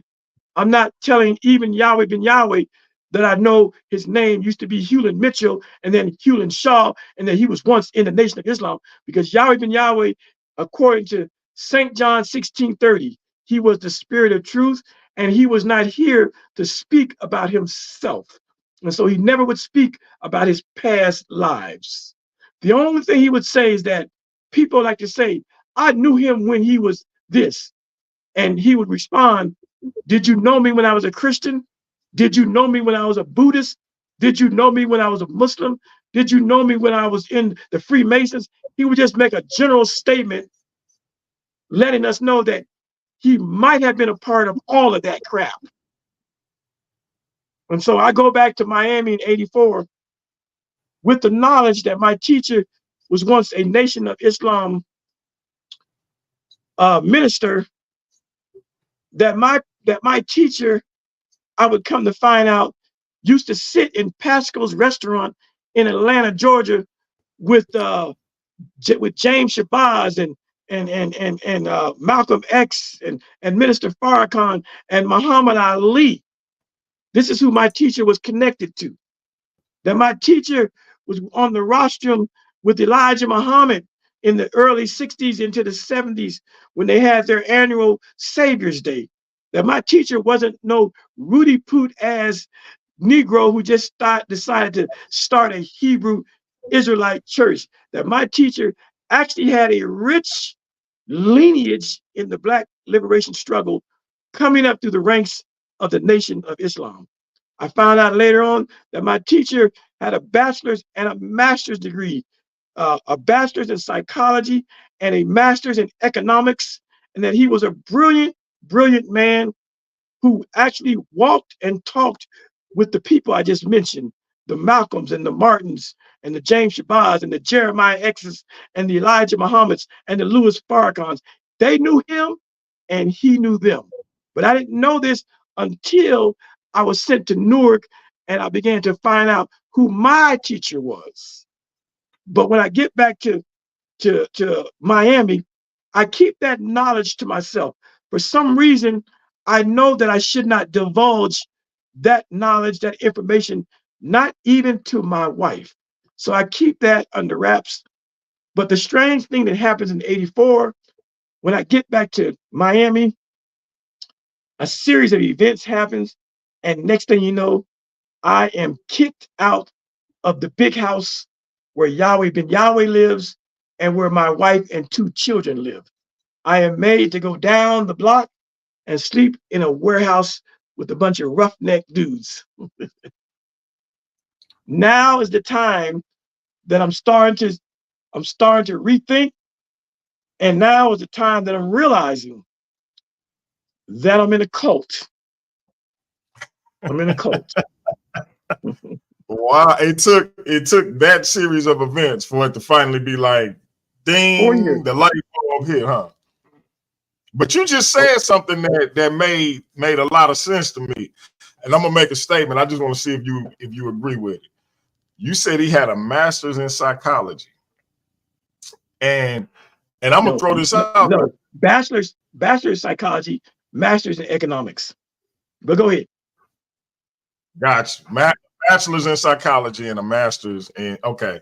So, but even with that, like bachelors, they ain't just throwing bachelors around. So, he had an understanding of how the human mind works, and so that gives me a whole different perspective and understanding on how he got people to do what he got them to do. And I'm gonna say, even though we know Elijah Muhammad's education was not anywhere near that on paper, I'm gonna say I think he had a keen understanding of how people's minds work, and these individuals who are able to pull this type of thing off, they all do, and under different circumstances probably could get a bachelor's in psychology. Well, what would you say to that? I would agree 100%. Your assessment is spot on. That's what I would say. These people have a grasp on the human mind and how people work. What made Yahweh ben Yahweh particularly dangerous is that he did have the formal education. He understood Freud and Akbar and B.F. Skinner and all these great Pavlov. He understood psychology, number one, and number two, he came through the ranks of the Nation of Islam. So he had that formal teaching. And thirdly, he is the son of a Pentecostal preacher. So he knew how to preach even before he became a minister in the Nation of Islam. And then once he Yes. became a minister in the nation from a Pentecostal preacher background, and then gets his bachelor's in psychology, and then goes on to get a master's in economics. I would argue that Yahweh ben Yahweh is the most educated of all of the leaders, other than Martin Luther King Jr., Yep. we've I was had. just about to say, Other yeah, than Martin. But Martin did not try to have a cult following. But when you talk right. about the Malachi Yorks and the Noble Drew Ali's and the Elijah Muhammad's and the Father Divines and the Sweet Daddy Graces, all these men who sought to be messiahs, there was none that was as educated as my teacher, Yahweh ben Yahweh. And so he was very dangerous. And the fourth thing that Yahweh ben Yahweh had going on, that was a good looking man. No homo. So he was a genuine, and forgive my country grammar. I live in St. Louis, born and raised. So, but he was a genuine cult of personality on top Absolutely. of everything else. So He yeah, he had it all, brother. He had it yeah, all. that's deep. That's deep. The And the women, see, Elijah was a short man, short, bald-headed man, soft-spoken. Malcolm was fiery, handsome, 6 foot something. But my teacher, he enveloped the qualities of a beautiful, statuesque man with green or blue eyes, who was educated and who could speak because of his Pentecostal and Nation of Islam background. So he was the complete package. And when I tell you women flock to that man, That's heavy. That's heavy. Yeah, Yeah, I can understand how that worked, because when you got the other qualities and then you look a particular way, that yeah, he was definitely a dangerous individual. yeah. Well, I mean, he was so handsome. I mean, I mean, as a man, as a straight black man, even I have to admit, he was a very handsome man. He was handsome, ta- and he had the ta- green eye thing and the light skin, so he had all that yeah, working for him. I know that was yeah. That's man. See, he one of them dudes in high school. It just be like, you know what? I'm not going to even try to be Kendrick against Drake in this situation. I'm gonna let dude rock. Let me step over here in my lane. I'm not even finna play this game, because you just Absolutely, know, you know, one of my favorite quotes is from Dirty Harry. I'm showing my age. A man's got to know his limitations. So, absolutely. but take us through. You don't have to go through all of them, but take us through, because I do want to get to something a little more current uh, Okay. in the life and times of Khalil Amani. Take us through a few of those events that led to you being kicked out, and then Okay. what took place once you were kicked out. The biggest thing was when I came back in the summer of 1984. Yahweh Ben Yahweh was planning a national tour where he was going to go around the country and speak. So by now we have 6 or 7 18-wheeler trucks. We got 15 or 16 those old Greyhound style buses, the touring buses. And so we began to take this summer tour around the country, and I'm on the tour. I'm on the tour. We're going to, we leave Miami. We go up the street to Fort Lauderdale, West Palm Beach. We go to Jacksonville, Atlanta, Raleigh, Durham, South Carolina, Washington, D.C., Philadelphia, Newark, New Jersey. We go over to Detroit. We go to Chicago. We come down to Houston. We go to Kansas City. We go to St. Louis. We come all through there. But it's on this particular summer excursion where many of the buses we had, they broke down. They weren't able to deal with the rigors of going across the country. And some of us were being put in the back of 18-wheeler trucks for 5 and 6 and 7 hours at a time while the truck rolled down the road.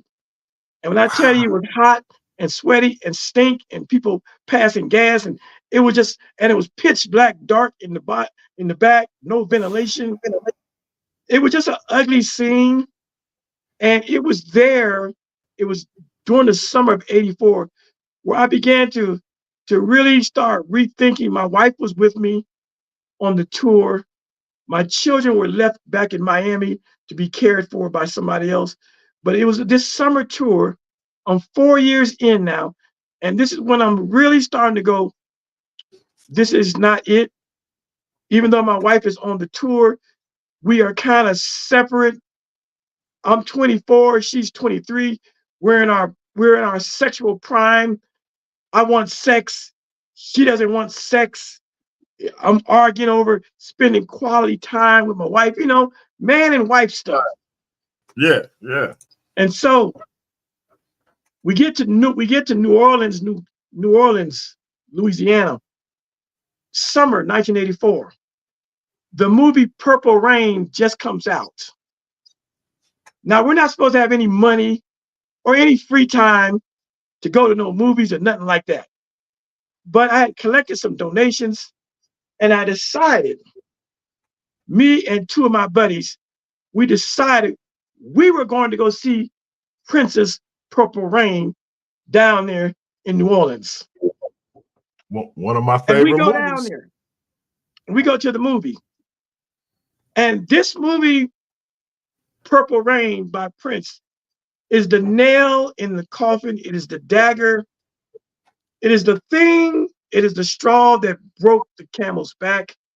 I sat in that movie and I cried like a newborn baby on certain scenes that mirrored my life, my childhood, the terrible relationship that Prince had with his father, the arguing and physical violence between his mother and father, if you remember the movie. Maybe I'm just like my That father. was all my life. That was my life. And You it's making in me this want to movie. play. You making Excuse me me? want to play when I say you making me want to play when doves cry. Yeah. But in this movie, when I walked out of that theater, I knew that my time in the Yahweh cult was nigh and near. It was just a matter of logistics, getting back to Miami, trying to figure out if my wife has had an epiphany also, and getting my wife and my children out and let's go and live happily ever after. But I knew after seeing Purple Rain, it was a dub. I'm done. That was 84. I still didn't leave until almost 11 months later. I didn't leave until April of 85. But I knew I was just marking time. I was no longer allowed to talk to my wife once we got back to Miami. For all intents and purposes, I had no wife. Wait, I was hold a on for a dead man second. walking. Pause right there. What was the reason you were given that you couldn't speak to your wife? Well, they say hindsight is 2020. At the time, I had no clue, but today I know why. And the real reason why was that she was now Yahweh ben Yahweh's wife or side piece or boo thing. I didn't know that as a member. Wow. I just knew that I couldn't get no love, no affection from her. That was the reason. Yahweh ben Yahweh was having his way sexually with women and girls from age 12 to 50. Married, single, it didn't matter.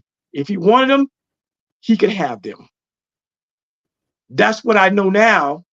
But as a member, I did Wow. not know that.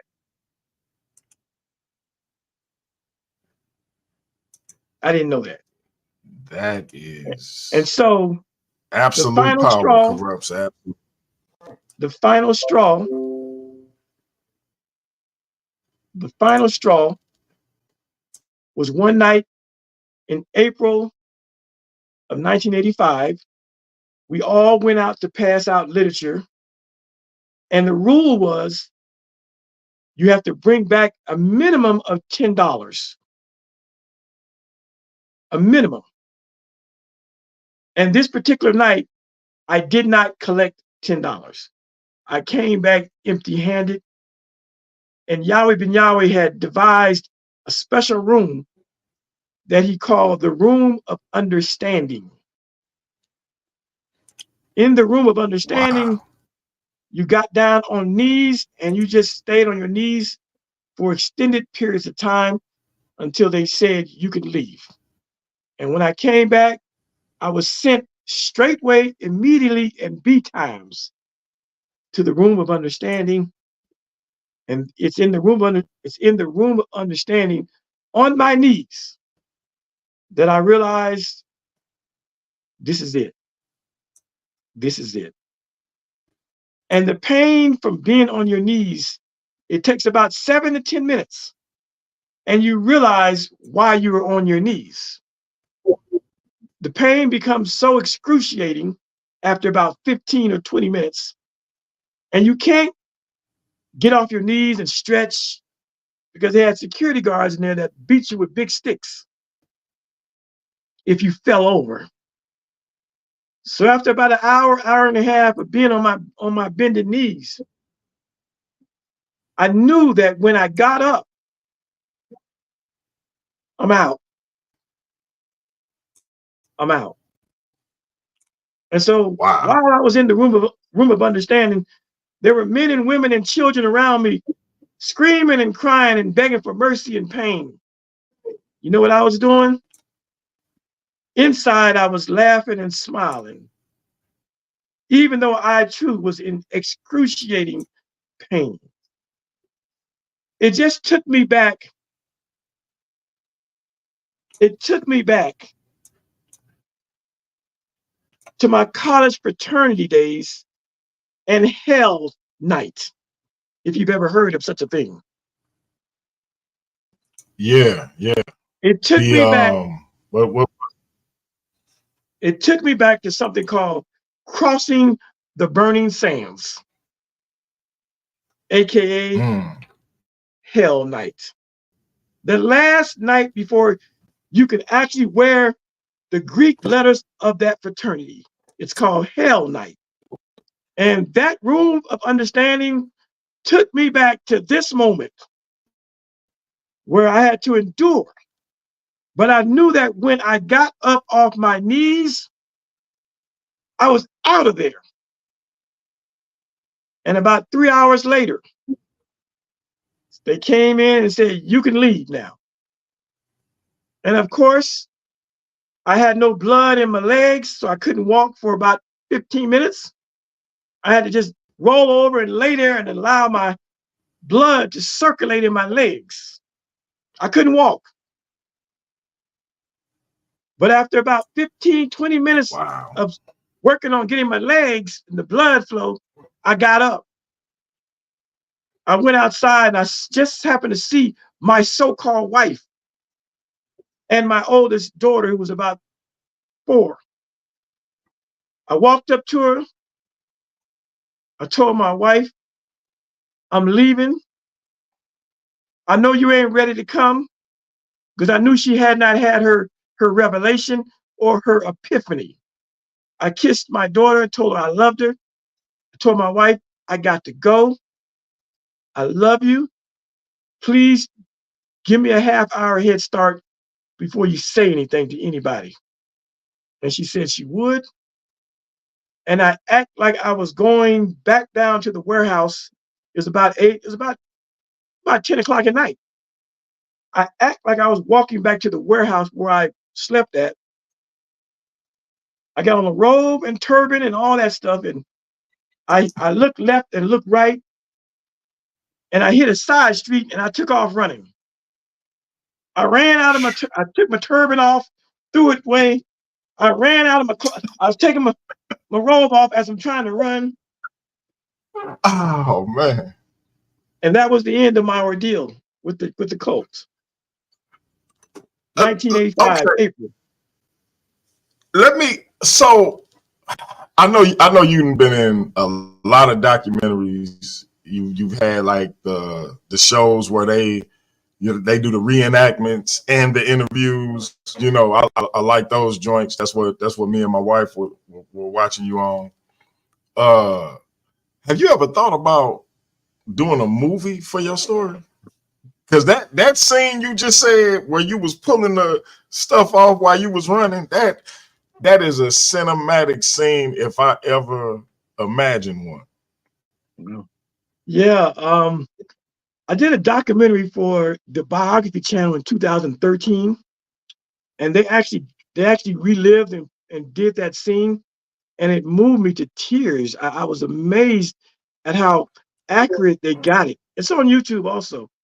But that scene of me running and throwing my turban off, and I don't know how this actor did it, but he actually did it exactly like I did. He was running, but he ran out of his robe as he was running. He did it perfect. I broke down in tears when I saw this. This is on the Biography Channel in 2013. But the video is on YouTube right now. It's actually on my channel too. I have it on there. But as far as a movie, yes, I actually am in works right now with. I have been for several years with some folks in Hollywood that are potentially trying to sell my story as a movie. I wrote a book. I wrote a book about this, but the book would have to be transferred into a what they call it, a screenplay. And I'm not Okay. I'm a writer, but I'm not a screenwriter. But I wrote this Right. book. It's called My Id, Ignorant and Dysfunctional Life in the Yahweh Cult and the Witness Protection Program.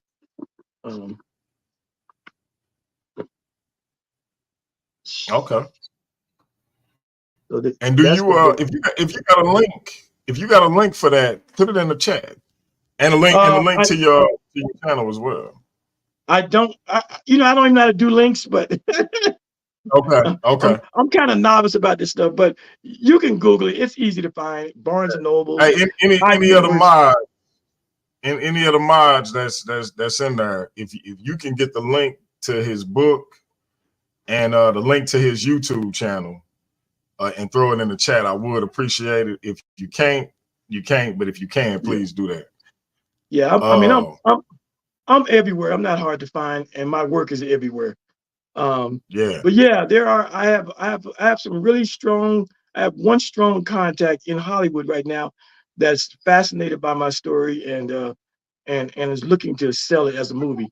I mean, I've done all the other. Only thing I haven't done is a movie.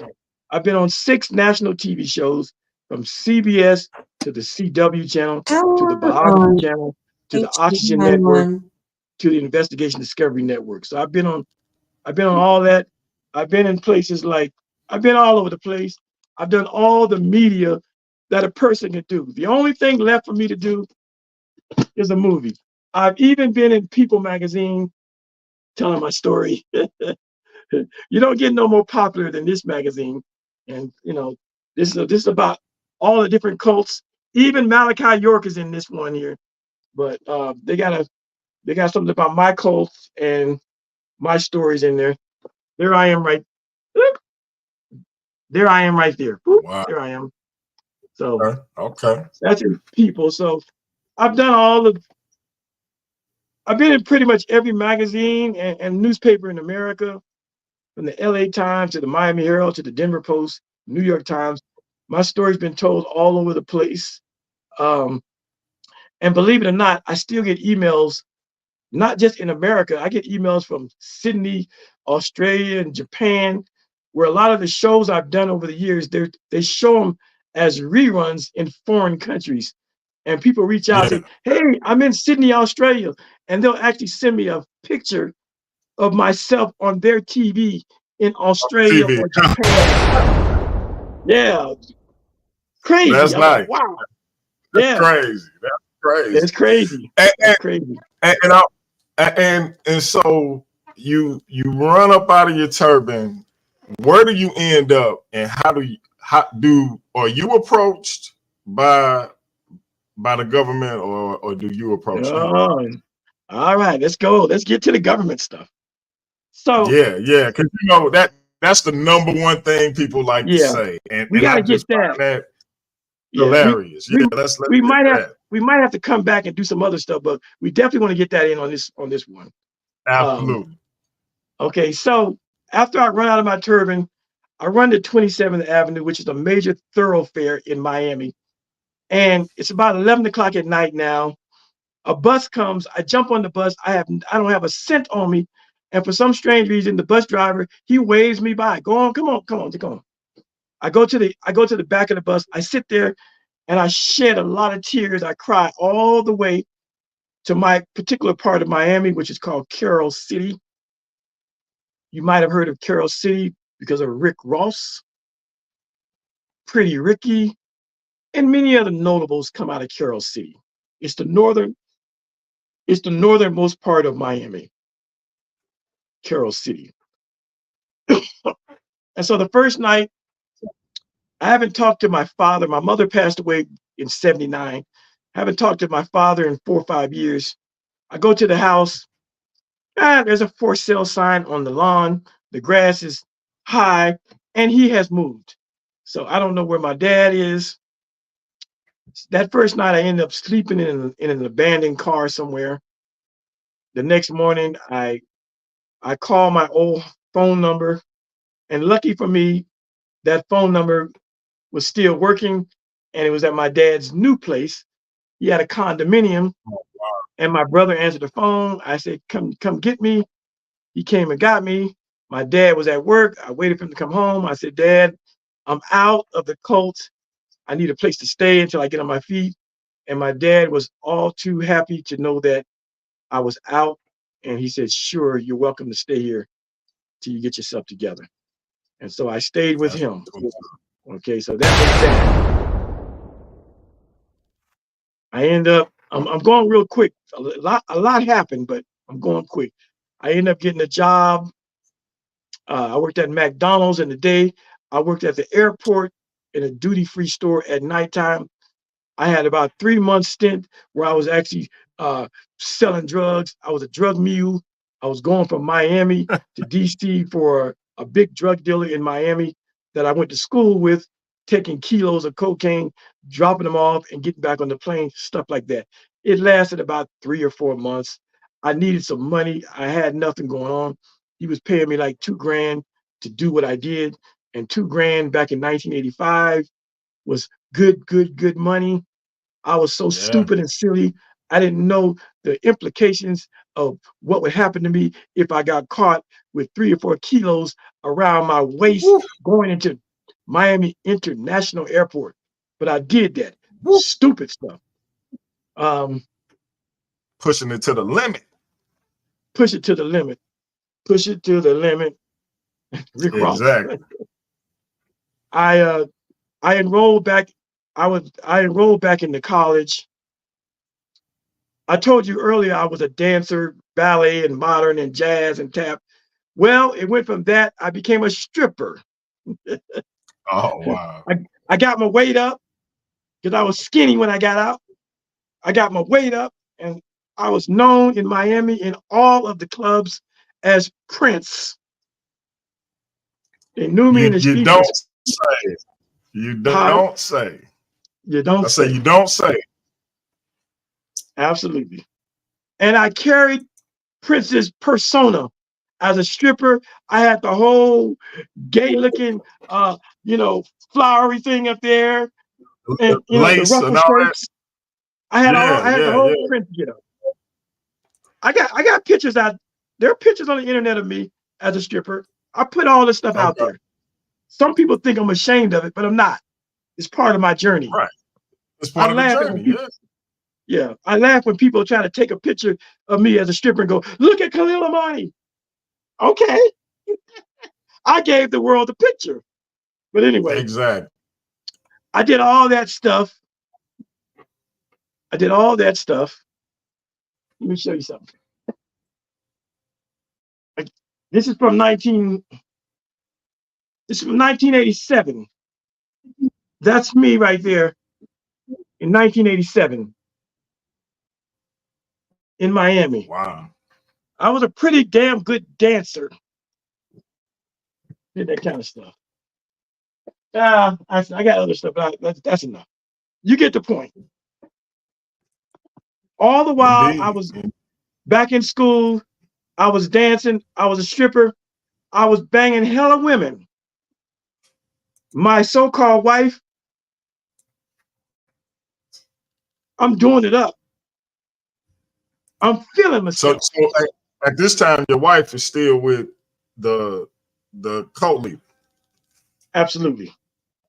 And it's Okay. during these Okay. years that I talk to other members who leave the church, other women who leave the organization, and they are the ones that say, Yahweh Ben Yahweh was fucking your wife too. I'm like, what? Mm. What? Really? It's at these times that I'm finding out that my wife was, giving up the stank box to him. But I didn't Wow. matter. Did I love my wife? Yeah, I still loved her. But back in those days, from 85 through 88, God is my witness, I probably went through 500 women. I was on a tangent and a tear. I was a pretty Hey, boy, and I was knocking them down. I was a stripper, so they were giving it to me like it was rainwater. yeah, they might as well have called you Rain Man. I can imagine. I always tell my wife this, and she look at me like I'm crazy. I'll be like, yeah, if you ever leave me, it's gonna be hard for me to forget about you. But I'm gonna try my best by drowning myself in as much JJ, for lack of a better term, as I possibly can. I've been telling her that for going on 27 years, and luckily she hasn't made me prove it yet. Right, good. And that's exactly what I did. I drowned my sorrows in an ocean of vajayjay. Black and white and Jamaican and Latina and Asian. I was hitting them all.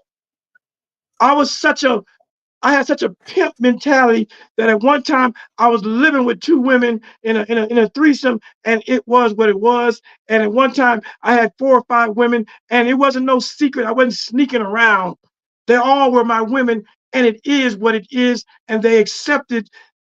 They accepted that was the that's how I was putting it That down. was the situation. Yeah.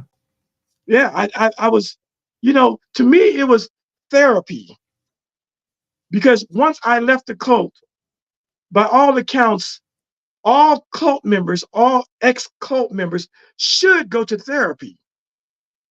But because Mm. I was poor and black, my therapy was indulging in whatever I wanted to do. And banging chicks was on the top of the list. And Mhm. so let's Hey, get if to the you was gonna government. have a vice, if you was gonna have a vice, that's the one I advise you to have. What's that? I say I didn't hear if that. you had to have a vice, I would advise that be the one you have. Oh, I had it. I never was into drugs. I never drank alcohol. That was not me. I just loved women. I just need to be around women. Okay, so I'm doing all this. I'm in the newspaper dancing and stuff. I'm a stripper at night. I'm a college kid by day. And things are still happening in the Yahweh cult that I'm hearing about in the media that I know are definitely Yahweh related. And so not just that. Whenever the Yahweh people would see me in the mall, in the street, wherever they saw me, they were giving me the ice grill stares, the mean mug looks. They knew that I had, doing stuff like this. I don't have the other one, but I had done my first interview. I did an interview for my college newspaper about being in the Yahweh cult. I didn't really say a lot in that article because I was afraid, but I said a few things that cast the group in a negative light. So I knew that I was a wanted man if they ever caught me in the wrong place. Now, on top of all of that, word had gotten out that I was dating a white woman, which I was, Oh man. So which wait, I you were was. you were not only a hypocrite, you were a devil loving hypocrite. Exactly. Exactly. And so I started dating. She was really Latina, but she was, if you didn't look at her, you thought she was a white girl. So I started Okay. dating this fine 19-year-old Latina. I was 26. We were both dancers, a beautiful ballet dancer. I started dating that chick. I remember being in West Palm Beach at a Luther Vandross concert with this fine ass white chick. And guess who walks into the concert? A group Yahweh. of Yahweh Oh, members, a group of Yahweh members dressed in all white. wow. They saw me and the white woman, and I saw them. Are you familiar with Are you familiar with the song called Are you familiar with the group the Cornelius Brothers and Sister Rose? I'm not familiar with them, but I've heard them. Okay, I let me haven't tell heard you it their yet. song.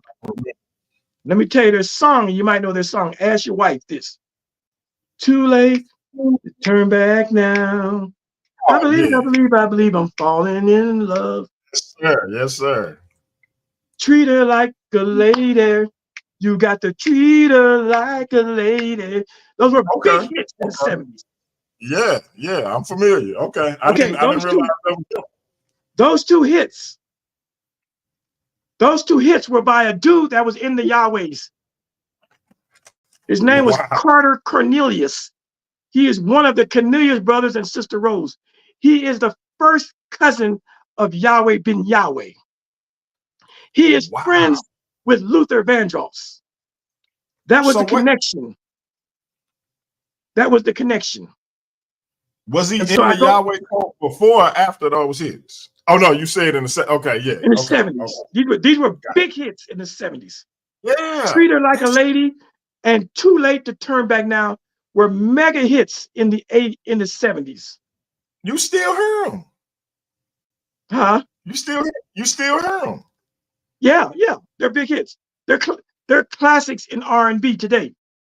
But the man who was in that group, Carter Cornelius of the Cornelius brothers, he was in the Yahweh cult, and he was the first cousin of Yahweh ben Yahweh. I didn't know that when I was a member, but he's cousins with Yahweh ben Yahweh.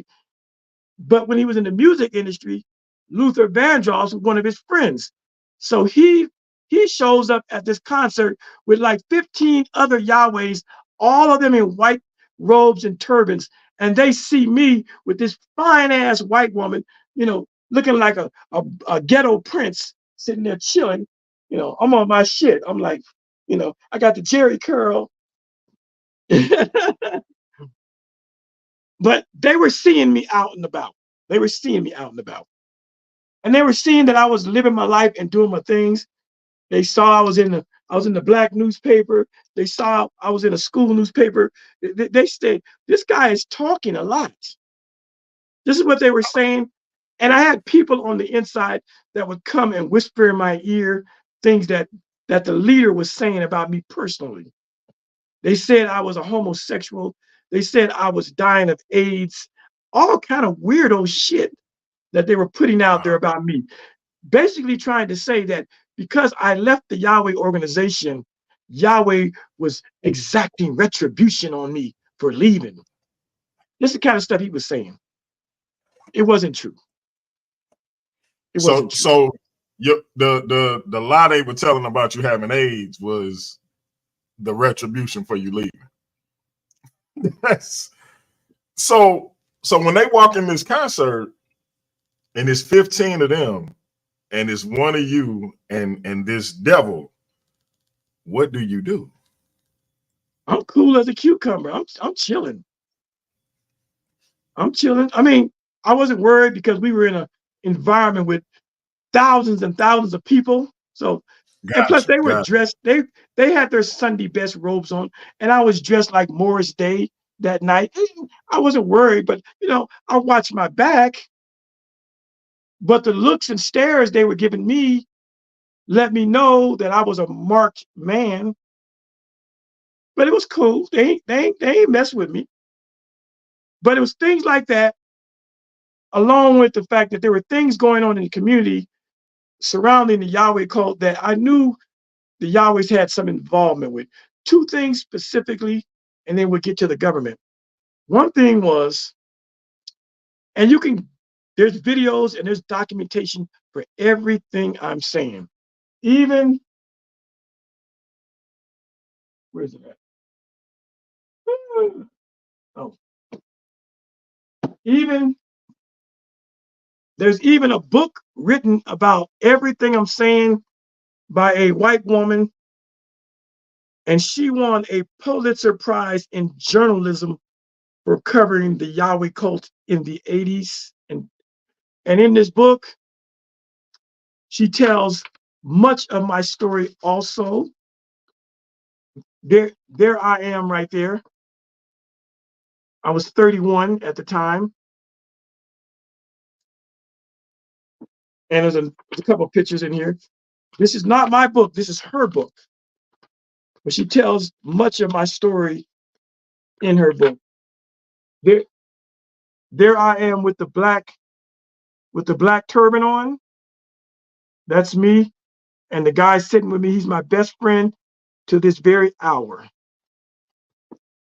And one more picture I'll show you. This is a picture of me and Yahweh ben Yahweh together. That's me standing behind Yahweh ben Yahweh. That's a 21-year-old a 21-year-old Khalil Amani. See how skinny I was? But this picture was taken when they beheaded that guy I was telling you about earlier. This is when the government, the police department, and the news media came to the temple to interview Yahweh Ben Yahweh about the beheading of the guy who was known as Ashton Green, a former member of the Yahweh cult. I was standing bodyguard behind Yahweh Ben Yahweh in this photo. So it's a great book. Again, much of my story is told in her book. That's why when people, you can't out me. My story is documented by me and by mainstream media. Okay, let's move on. And so two things happen. We're talking about me becoming a government informant now to your audience. If you didn't know, I once cooperated with the FBI, with the Federal Bureau of Investigation. I once became a government informant behind the Yahweh cult. Now, when I left the Yahweh cult, Now let go ahead. before you before Excuse you me? break down that series of events, before you break I down didn't that hear you. series of events. Oh, okay. Okay, can you hear me? Yeah, I got you. Okay, And so, before you. when, No, I did have a question. I just didn't know if you could hear me. I'm go sorry. ahead. Ask the question. What I was going to ask you is, does being a government informant entail you working for the government or working with the government? I just wanted to make sure we give a distinction because I think a lot of people get things a little bit twisted. Working with would be proper. With. Okay. Not for, but with. I Right. just, go ahead, if sir. you work for the government, then you're either going to get a paycheck every 2 weeks, and you might have to go to Quantico to become an FBI agent. I was not an agent. I know in the conscious community, we like to use the word, he's an agent. It's incorrect. Say informant, because an agent is a man or woman with a 4-year bachelor's degree who goes to school. After the 4 years, they go into school, just like you go into the military boot camp. You go to Quantico and you learn how to fire a gun, and you learn national and international law. You learn how to fight. You learn all, espionage and spy stuff. You learn how to be an agent. That's called an agent. I was never an agent. I was an informant. All right. I thank you for pointing out that distinction because for whatever reason, in these circles, there seems to be a mix-up. But continue. It's just out of ignorance and out of it comes out of the whole JFK COINTELPRO era of the 50s and 60s into the 70s. We can talk about that down the road, but that's what it is. That's where it comes from. But so for my story is, after I left the Yahweh cult, as I've told you, I was a stripper. I was a regular old ballet and modern jazz dancer. I was in college. I was banging hella chicks. I actually, at some point, was able to get my 2 beautiful babies out of the cult as well. And I had a job. So I had a full-time life. I wasn't trying to become a snitch, a rat, a government informant. I wanted nothing to do with none of that. I wanted nothing to do with the Yahweh cult. I wanted to move on and let that part of my life die. I didn't want to do what I had to do. But there were some things going on in Miami that had to be addressed. Number one, the Yahwehs, they bought this apartment complex in a part of Miami called Opalaka. It's the hood. These are Black families, mostly single Black mothers on welfare with children. And the Yahwehs bought the whole entire apartment complex.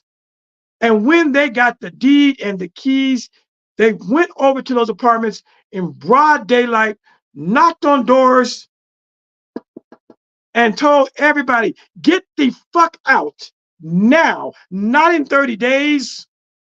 Now, get out. We own these buildings. We own these apartments. And Was that people, legal? of course it's not. I was about to like, how did they go ahead? My bad. And this is all documented, and this is all on the news. I watched it unfold in real time on the day it happened. And there was there were ladies crying, holding babies, like, where are we gonna go? I just paid my rent. Where are we going? They were like, these Yahwehs were going into the people's apartments and taking out couches and chairs and throwing them outside in their face. And there were two brothers. There were two brothers. The news came to see about the situation, and they got on camera, and one brother said, I ain't going nowhere until I get an eviction notice. Just as simple as that. And that is a direct quote. Another brother behind him says, I ain't going nowhere. Fuck Yahweh. And the camera catches the brother behind him saying, fuck Yahweh. And then the camera pans over to a particular member named Robert Rozier. And it would be Robert Rozier who would come back that same evening when night fell and cold-bloodedly murder both of these brothers. Wow. I'll show you the picture. So hold on. The premeditation is literally caught on the news. Hold on. This is the picture. That's the guy that was talking to the news, and they murdered him. That's his baby. There he is. There he is talking to the news that day. And the end result was there was his mama. There was his mama being carried out. There was his mama being carried out after finding out their son had died, got shot down in cold blood by the Yahweh cults. This is what was going on. And I'm a free man, and I'm watching this shit go down. I'm watching black on black murder. I'm watching these religious thugs act like they're the Crips and the Bloods, like they're the mafia of South Florida. I'm watching them throw black folks out their house and murder two black men in cold blood because they weren't trying to leave their domiciles. That's the first thing that rubbed me the wrong way, that had me crying and teary-eyed, and had me rethinking my situation and what should be done about it. The second thing that happened, not long after or before, the Yahwehs were up in a place called Delray Beach, Florida. They had a little skirmish with some of the locals up there, and evidently the locals got the best of them in the little fight they had. And the Yahwehs came back that same night, and they firebombed the whole neighborhood. And in doing so, they severely burned a little black baby. Wow. So it's brother, not.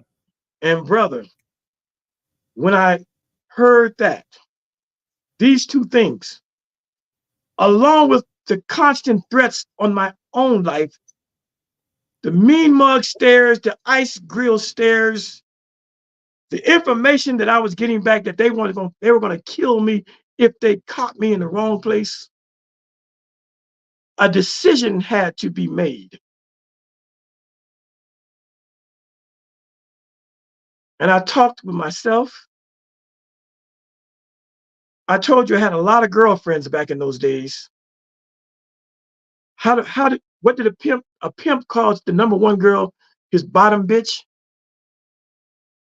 Well, I had a bottom bitch. She was 10 years older than me. I was 25. She was 35. Educated. She was the store manager of the Walmart, Kmart down there. Beautiful woman. Go to church every Sunday. She was my bottom bitch, if you want to use that language. She knew about my other women, but I confided in her that something had to be done about these religious gangsters, these religious thugs. I talked to myself about it. Do you want to be a snitch? Do you want to be a rat?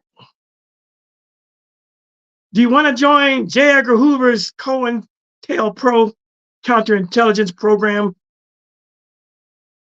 What you gonna do, Khalil, or at the time, Lloyd? What you gonna do? You gonna let these niggas wreak havoc on the black community? Or are you gonna stand up like a man and get some payback and some retribution and try to rid Miami of this demonic, murderous cult? And I told myself, after talking to myself, I told my lady friend that tomorrow I'm going to get up, I'm going to drive downtown Miami on Biscayne Boulevard, and I'm going to walk into the FBI office and I'm going to spill my guts. You're the only one that knows, I told this particular woman. I told Frances, her name was Frances.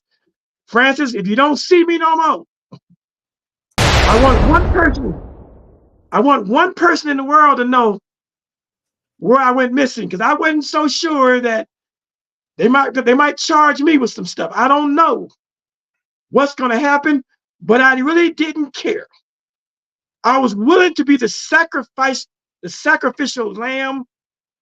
I was willing to be the scapegoat. I was willing to be the Hebrew Azazel. I was willing to be the snitch. I was willing to be the rat. I was willing to be the fall guy. I was willing to go to prison myself. I was going to go to prison myself if it meant ridding Miami of this menace to society. And the next morning, I got in my old 1967 Dodge Dart, my hoopty, and I went down and I walked into the FBI office, took the elevator to the second floor, walked up to the bulletproof glass window where a beautiful white woman stood up and said, "Can I help you?" I said, "Yeah, I need to talk to an agent." What's it in regards to? Yahweh. When I said Yahweh, that white woman's face turned beet red, which told me that they were quite aware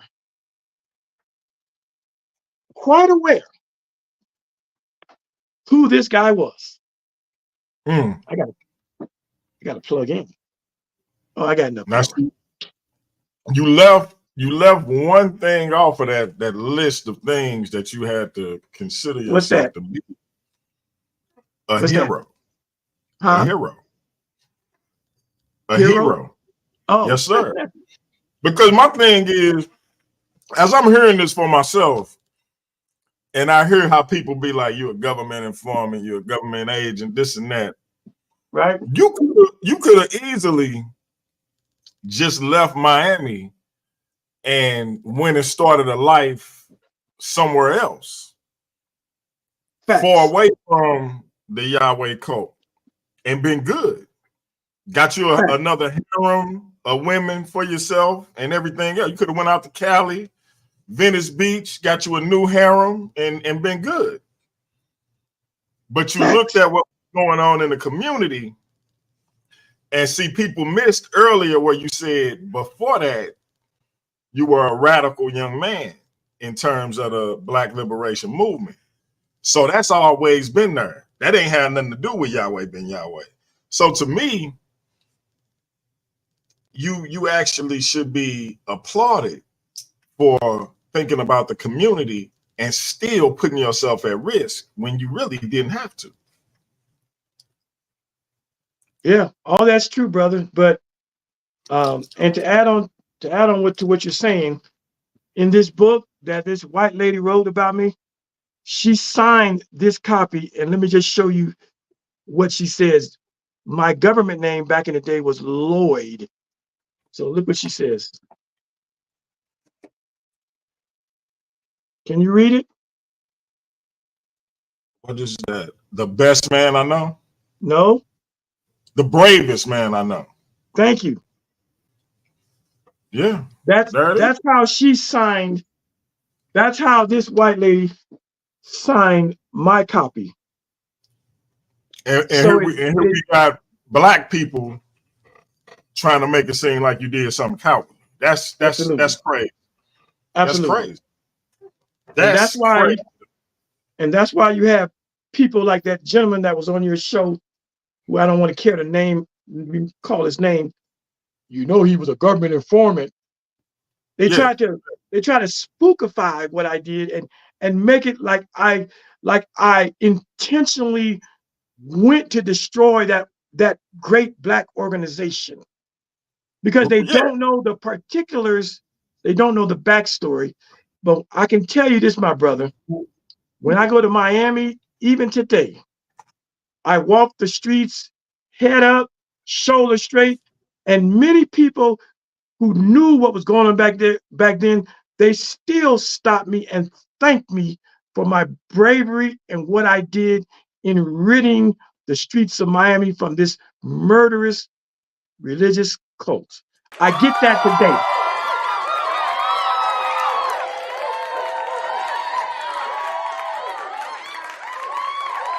Yeah, it's only in these YouTube streets where niggas from different cities and stuff who have an issue with me want to try to lump me into the J. Edgar Hoover style, COINTELPRO style, let's get rid of all Black organizations type of stuff. I get that, I understand that, but this ain't that. I don't get it. I'm not gonna even hand it to him. I don't get it. No? Because we have the ability to discern what's what and who's who. It's the difference between you and homeboy that set up Fred Hampton. You see what I'm saying? So I agree. We not about to play this game where we can't tell who's who, because the facts of who you are on the table, and the facts of who homeboy was is on the table.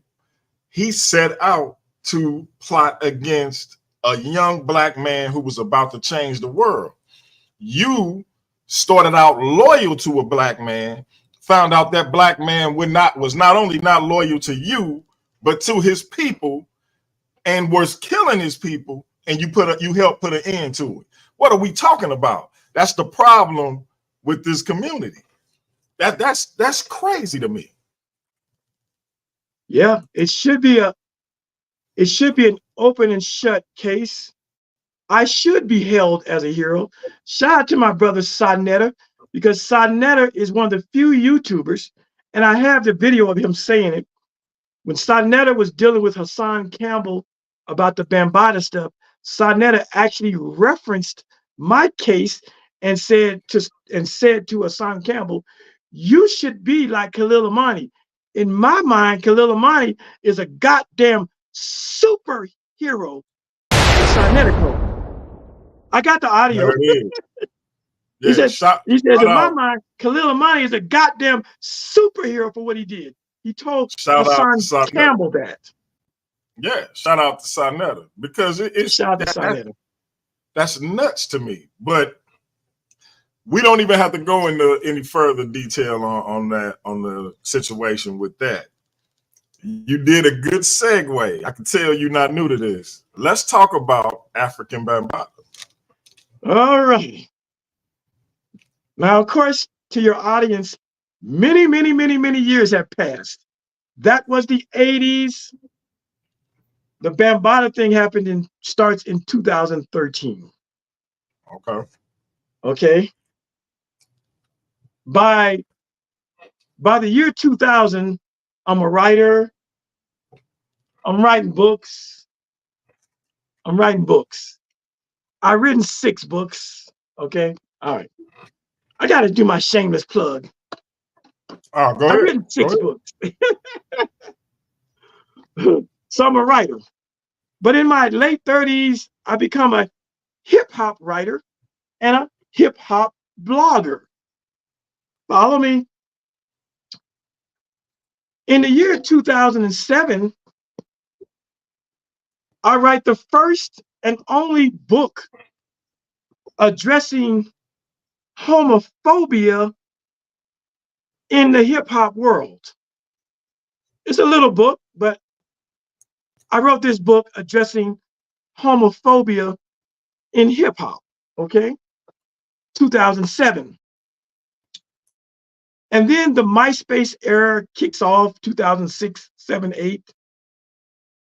I wrote an article asking why mainstream rap won't allow an openly gay or lesbian rapper to get any airtime in mainstream. And this article that I wrote, I sent it out to everybody. Even P. Diddy got it. But a young man from New York. No, real quick, ladies and gentlemen. I just want to say, no Diddy. Go ahead, bro. No Diddy. And so I sent this article out. If you remember the MySpace days, when you were on MySpace, you could send out stuff to anybody, because everybody who was anybody was on MySpace, and they had like a little email message thing. You could send people messages. So I would be like I was fishing, and I would send out my articles to all these famous people. And I sent out one article, this same article about gay rappers. I sent it to so many people, I don't remember who I sent it to. But one day I opened my MySpace up and I have a message from the drama king himself. Legendary, nationally and internationally known DJ K. Slade. Hot 97 New York Radio, Sirius XM Radio, the guy, the man who refereed the Jay-Z and Nas beef. He was in my inbox.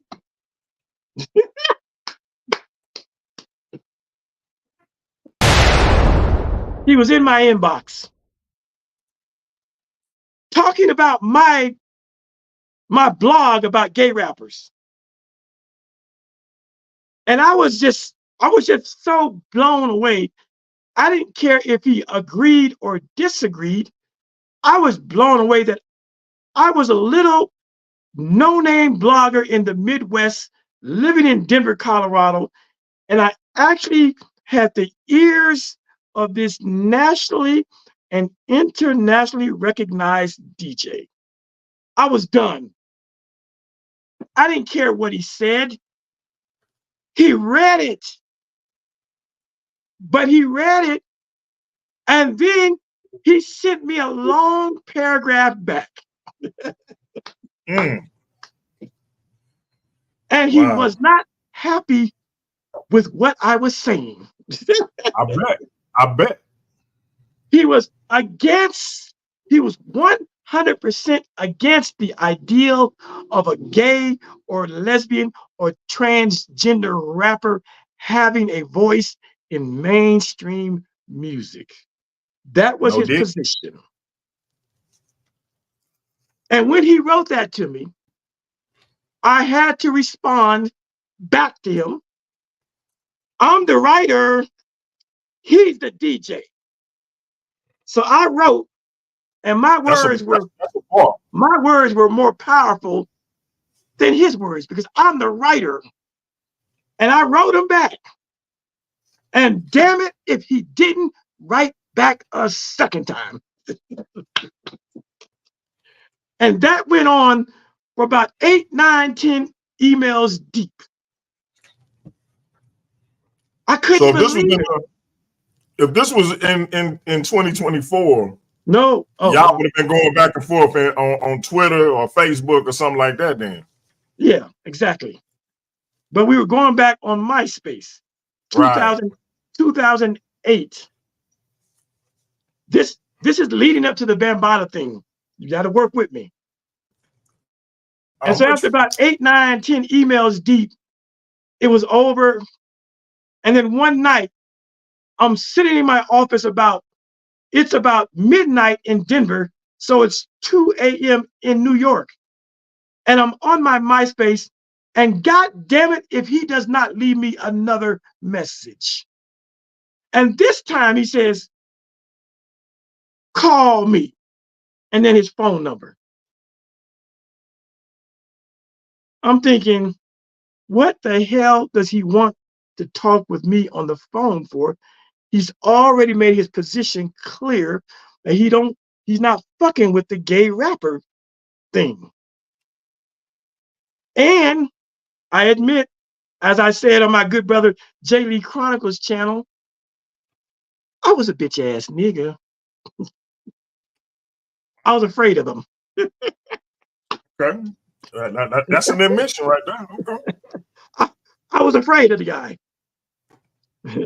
For I had seen DJ K-Slade on YouTube cursing out rappers, getting at other radio personalities.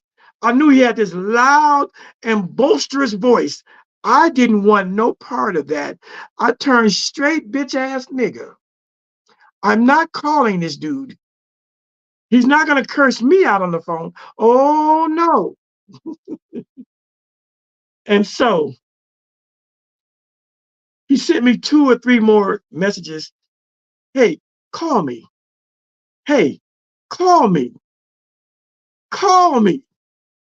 And so one day I had another talk with myself and I said, Khalil, stop being a bitch ass nigga. He's 2,000 miles away. The worst it can be is him calling you and cursing you out for insinuating that a gay or a lesbian or a trans rapper should be allowed to rap. Go ahead and call him and let him curse you out. That's what I was thinking.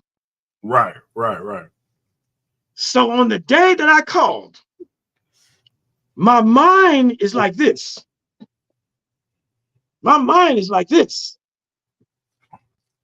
Because I know he don't agree. I call him, he doesn't answer. 5 minutes later, he calls me.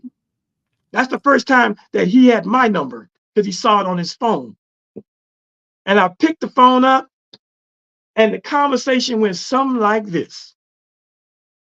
Yo, what's up, K-Slade? Khalil Amani speaking. Hey, how you doing, brother?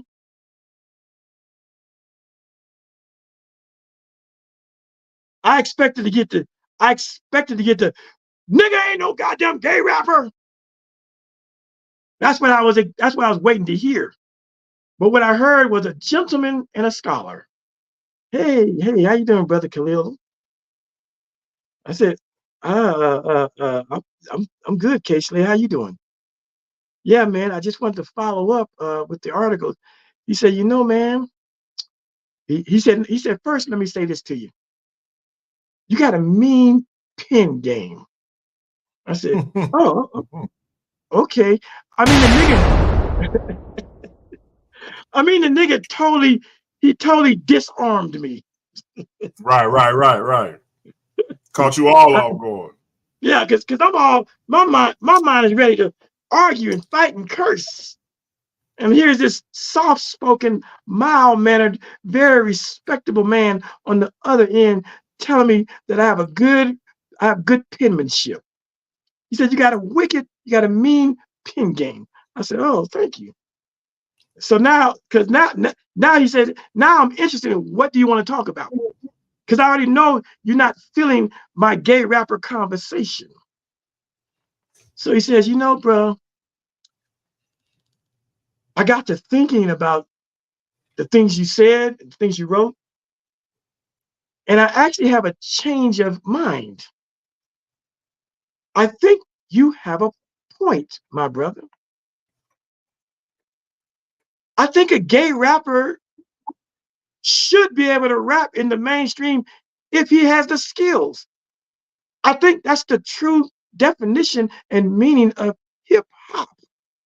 It's for the people. I'm blown away. I'm blown away. Hip hop is for the disenfranchised and the marginalized and the lower classes of society to have a voice. And then he drops the Bambaataa bomb. He says, you know who Afrika Bambaataa is, right? I say, of course, the godfather of hip hop, Planet Rock. Of course, I know who Bambaataa is.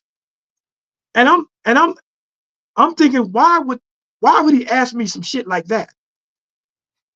And then DJ K Slay says this.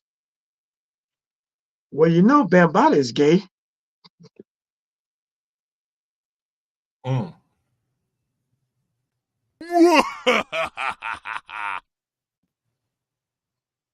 This is 2008.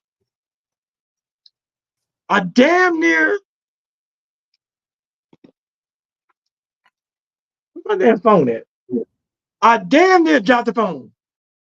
You know, Bambaataa is gay. What the fuck did you just say? Yeah. And then I kind of understood where he was going with his message. He said, you know, Bambaataa was a former Black Spades leader. I knew that too. You know, Bambaataa had a mean fisticuffs game in the streets. You know that. Yeah, a gang member, I guess. You know, Bambaataa has street credibility, street cred, and ain't nobody messing with him. Yeah. You know, he formed the Zulu Nation, and you know they don't mess around. You don't fuck with the Zulu Nation. I said, yeah, I got all that, K Slay. You know, niggas in New York, not none nigga in New York has ever stepped to Bambaataa about him being a homosexual. Nobody has ever done it. I said, yeah, okay, all right. And this is the godfather of hip hop. This is the man who gave us Planet Rock and Looking for the Perfect Beat. And if he did it, why can't another gay rapper do it? That was K Slay's change of heart. And he went on to tell me, I would like you to write. He says, you know, I have a magazine called Straight Stuntin'. I said, yeah, I'm aware of it. All those fine ass women in that magazine, I know all about it. He said, I would like you to write an article for my magazine about this whole gay rapper thing. I said, really? I said, really? Are you sure? Yes, I want you to write an article for my magazine. You know I like to bring receipts. Here's the magazine. The magazine was called Straight Stuntin'. And there is my name right. Can you see it? Finger over. Bring it over. There you go. I see it. Okay. Why gay hip hop? On the front cover, Mano on the front cover, Busta Rhymes on the back cover, and again, my name is on the cover also. And then there's a whole, I wrote a hell of an article. It was 3 pages. And you know what? K Slade didn't take out one word.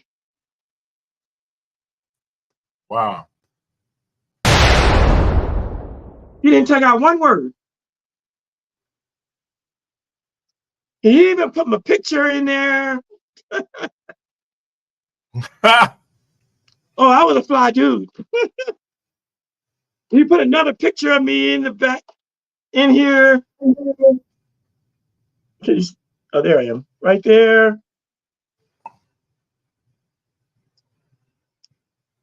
And so that was the beginning, 2008, where I got my name recognition on the cover in the pages of a world famous DJ's magazine.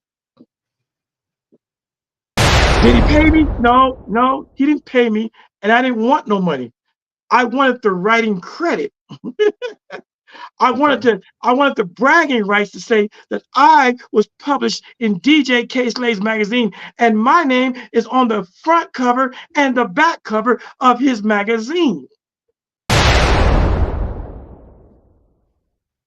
Indeed. And so that event went by, and I thought it was a one and done deal, write one article and then that's it. A month and a half later, DJ K Slade calls me again and says, I need my next article. Hold on a minute. Hold on. Oh, you really want me to work for you? Yeah, nigga. I want you on my writing team. I want you to write for my magazine. And so for 10 years, and let me say rest in peace and rest in power to my former hip hop boss, the legendary DJ K Slade, the drama king, slap your favorite DJ, the god, the gatekeeper of all things hip hop. Those were his Absolutely. 3 titles. Absolutely. But before he passed away, I had been working for him for 10 beautiful years. Beautiful years. And our relationship was more than just employer and employee. He would invite me to Miami and New York and Washington, D.C. for his straight stunting parties, VIP, all expenses paid. He took care of us. And through DJ K Slade, I met the likes of the Jay-Z's and the Nas's and the Camerons and the Waka Flockas and 50 Cent and Kanye West, and you name the rapper, I met them through DJ K Slade and his magazine. Ray J. I remember the first party I went through that K Slade gave. I walked into the party as a fan of him and a fan of Cameron and whoever else was in there. Do you know that Ray J, Brandy's brother, I walk up to get an autograph and a handshake, and Brandy's brother, little Ray J, he go, "What up, Khalil Amani?"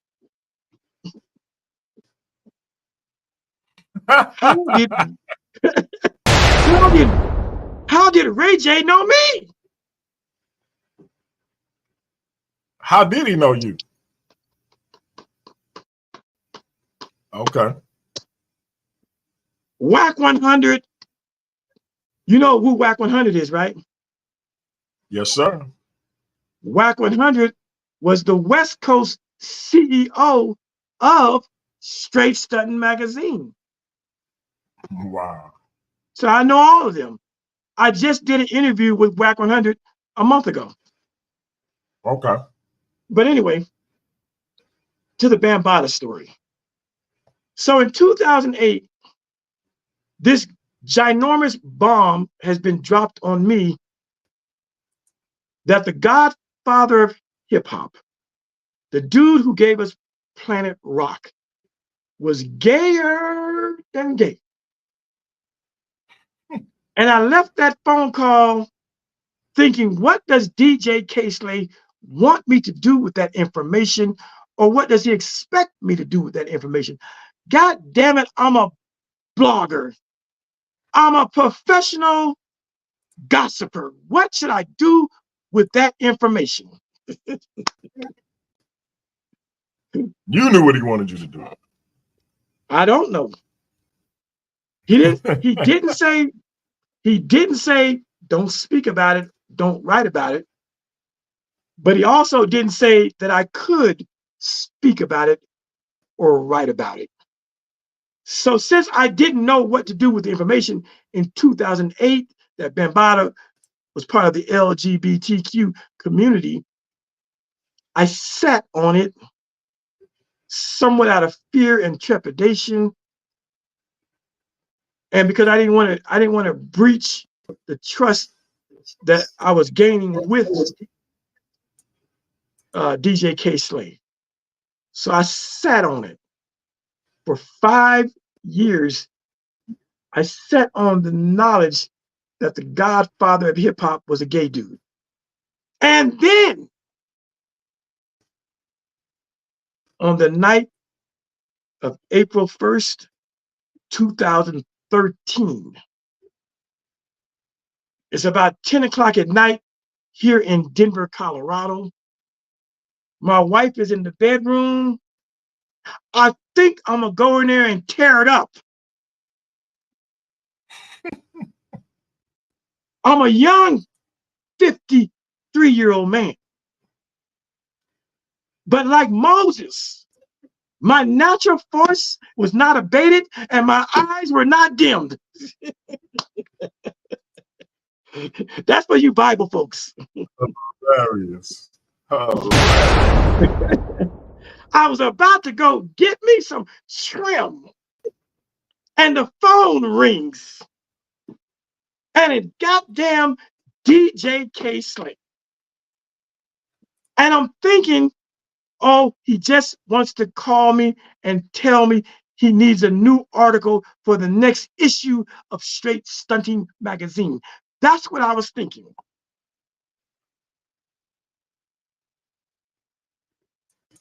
I answered the phone. What up? See, I'm on a what up Slay. See, by now I don't call him K-Slay because we family and we friends. I call him Slay. I said, what up, Slay? What up, Slay? And the first words that came out of his mouth were, I'm tired of this shit. And again, I damn near dropped the phone. I'm tired of this shit.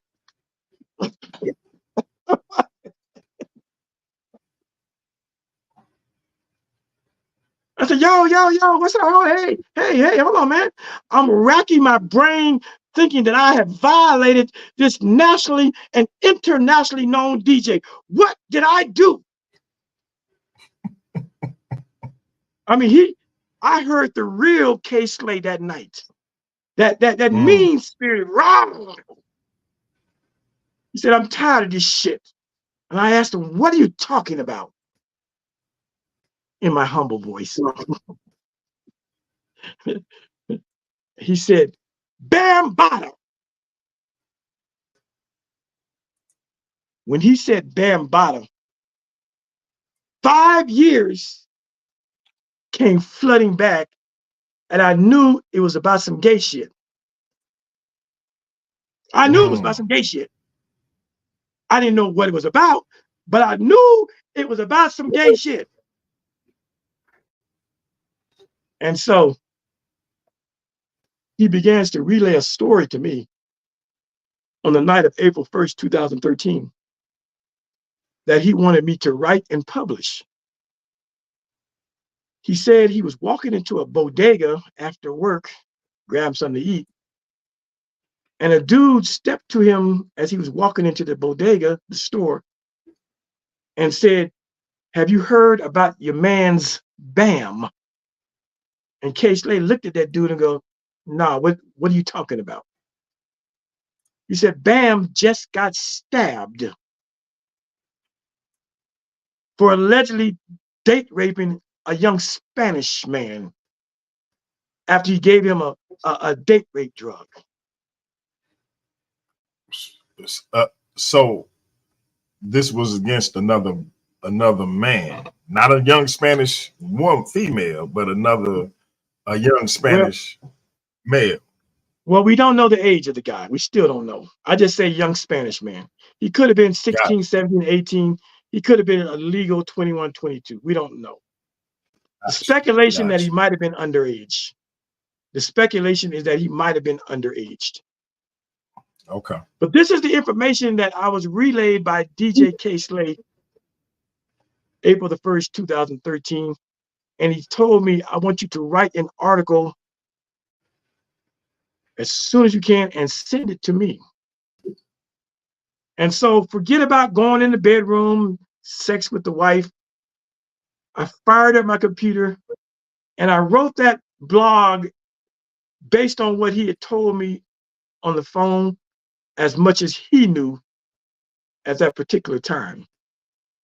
Evidently, Bambaataa allegedly had invited a young Spanish person, a male figure, over to his residence, gave him some type of date rape drug.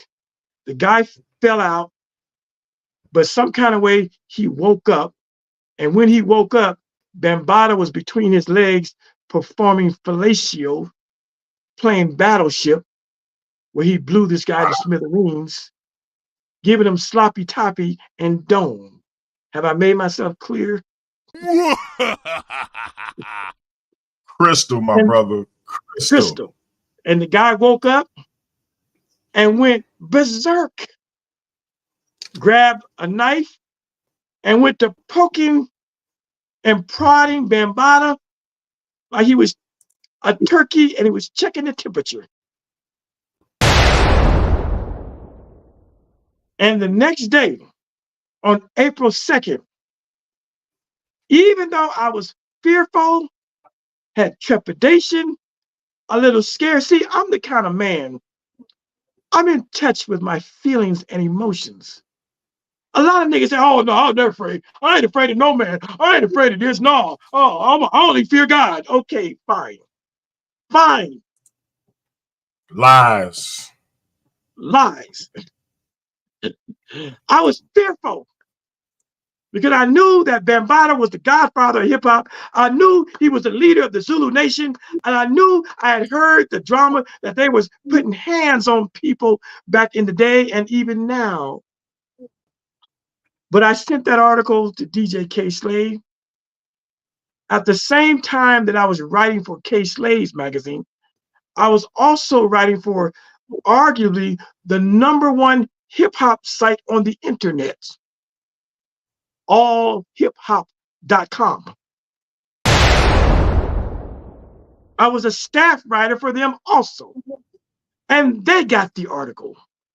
But allhiphop.com, even though one of their writers gave them the scoop, they went pussy on me and they took the article and they put it in the back chat. And when they put it in the back chat where people can discuss it, it gained wings and it began to float and fly around these internet streets like wildfire. And then about a week into it, K. Slay calls me and tells me to take the article down.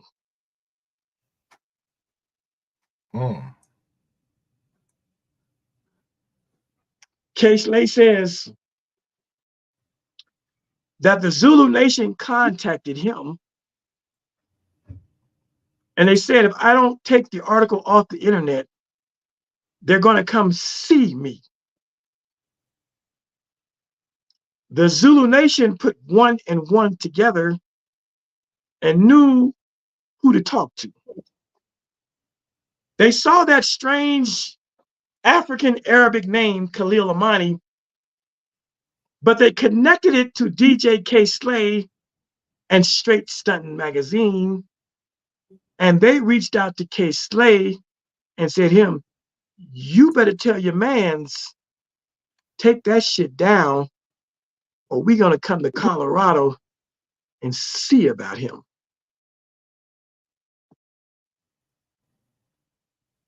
Oh, And wow. so I took it down. I took it down. But the problem was that even though I took it off of my website, it had already grown a set of wings. Yeah. 50 Cent had it over there on thisis50.com. Allhiphop.com had it. And every little site you can think about had the article. Who is this guy, Khalil Amani, making such horrible allegations about the godfather of hip hop? And so, April the 17th, I went against DJ K Slade and I said, you know what? This is my meal ticket. It's already out there. I'm the originator. I put it back up on my channel, on my website. Mm. And that is the beginnings of the undoing of Africa Bambaataa. DJ Troy Star Terrain would also talk about the stabbing on April the 13th, 2013. And by 2020, excuse me, by the 20th of April 2013, on April 20th, 2013, the Zulu Nation put out an official press release where they mentioned Troy Star Terrain and Khalil Amani in that article. It's still on the internet. And so they knew that the two people that were spreading such a lie was Troy Star Terrain, the famous YouTuber, and Khalil Amani. And that was the beginning of it. And of course, we know the rest is history. And that is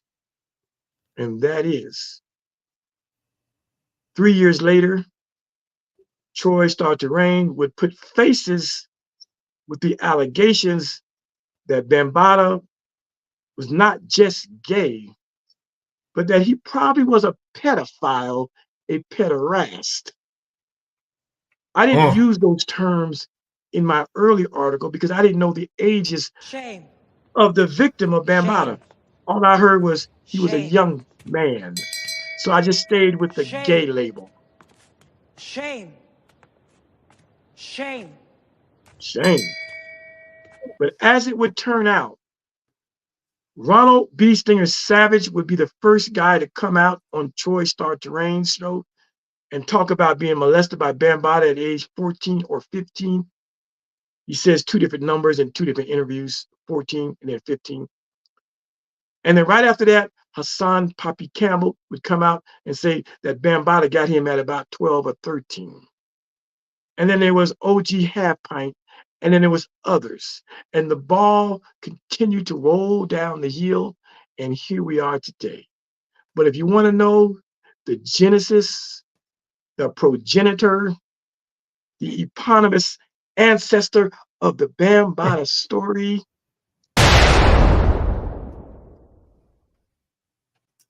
and that's a hell of a trajectory for you to go from the Yahweh cult to Africa Bambaataa and the Zulu Nation. Like that's a hell of a life. You know what I mean? Like that's a hell of a life, man. Yeah, my life has been crazy. Can you imagine that in a movie? Yeah, that's what I'm saying. So it's almost, it would have to be two movies: the younger you with the Yahweh cult, and then getting up into the later years with the African. Like it's too much for just one film. I think yeah, you might have to, or you might want to make it a series. I don't know. Well, I'll just tell you this. I did do a Netflix special a year ago. I filmed for it. It should coming out sometime this year. It's coming out. Okay. So the Netflix is doing a whole thing on the Yahweh code, and I'm a big part of that. But I'm still looking for my own thing. I need Yeah. that 6-figure check, you know. No doubt. Hey, I'm hoping you get it, my brother. I'm hoping you get it, because that is a hell of a story, man. Yeah. That's a hell of a life story, and we couldn't even get to everything. So no, we miss with, we. If you ever want to bring me back, just holler. Yeah, no doubt. I definitely want to bring you back. Let's see. March 28th of this year made a year for me Okay. that I came back to the Christian fold. Having been out of it for the length of time that I was, I have a little bit different perspective on non-believers than a lot of my believing brothers and sisters. I don't take offense to anything. You're part of the Owaspies, right? No, sir. No, sir. Oh, no, you're sir. not. Okay, I thought No, you sir. were. Okay. I'm just a regular old black Christian. So, but like I said, I don't take offense or find things as distasteful as my brothers and sisters do, because I understand where it's coming from, and I think questions just need to be answered, because that's how we get to where we get to in the first place. And Absolutely. I like a lot of your breakdowns and your explanations for certain things. So when it comes to biblical teachings, the video Sinetta was getting into, I watched that where you said Sister Nepal was right. Yeah, some of the stuff you said about huh? Yeah, I know. But we talked about it though. I watched it when it was on your channel though. So okay. I'm glad y'all talked about it and everything. Yeah, we good. That's why I'm wearing my shirt. Yeah. Absolutely. But I would love for you to come over and get into some of those conversations and some of those teachings, some of that information. I'm sure my brothers, my fellow Christian brothers, gonna be in the chat going crazy with questions. But I definitely, even if you just sent me the video and let me play it, I'll just play the video. But if you wanted to come over live, we could do that too. Yeah. Well, I give you permission to play anything that you see of mine, okay? Just so you know. I appreciate that.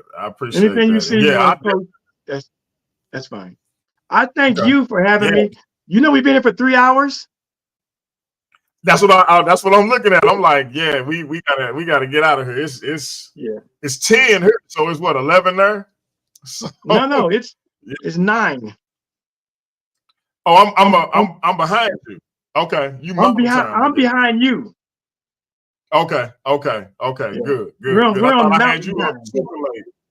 But I just want to say to you, brother, I know your channel is growing, and some people say, with all of the media I've been on, like I said, CBS and CW and the Biography Channel and Oxygen and Investigation Discovery, and all these magazines and all this great stuff. I've been to the mountaintop of mainstream white media, but I always, when I see brothers like you, and I've watched you in the bushes, and I saw how you treated me when I was in your comment section, it warms my heart to reach back and try to give content to channels like yours, because I see you're a very smart and intelligent black man. And I just want to thank you for having me on your show. And when I tell my story, it's never old. I can tell it every day, and it's always the same, but it's always exciting to speak my speech, as Omar Johnson would say, and to share my story, and hope that your listeners will enjoy it and appreciate it. So thank you again for having me on your channel. And don't worry, this video will probably grow like a tortoise in the hare in a race. It's going to build up, but it's going to be a big video as time goes on. So whatever, I haven't even looked at the chat. I don't even know how many people were watching. I haven't even looked. At one point we had like 25. I think we down to like 13 or 14 now. So listen, well, that's good. I was I was thinking exactly what you said when you talked about all these different places and platforms you've been, and I'm like, and this brother took time to come to my little channel. So salute to you for taking the time to come and build with me and giving me 3 hours of your day. And I will have you back anytime. I'll definitely be reaching out to you. I definitely appreciate it. Yes, sir. Thank you to your audience. Thank you to you. And we'll see you again. Sir, yes, sir. All right, family. Great Khalil Amani. Peace, brother. Y'all know what it is. We got Naga versus the Dream Team coming up. I played that video way too early. We got Naga versus the Dream Team coming up on May 11th. I'm all discombobulated. May 11th, the day before Mother's Day, we got Naga versus the Dream Team. That's my brother Najiti, my brother David, and my brother Darian. NDD is what I call them. The apologetic assassins versus the electromagnetic messiahs. That's May 11th, the day before Mother's Day. These two teams will collide to answer one particular question. Y'all come and check that out. I got to get with JJ. We might take it over there to his channel so we can get some more eyes on it. But we definitely bringing that to you on May 11th. We got Najiti on one side. We got a Nuke Kakarot and Naga on the other side, Najiti and the Dream Team. So y'all come and check that out and check this out before y'all duck out of here.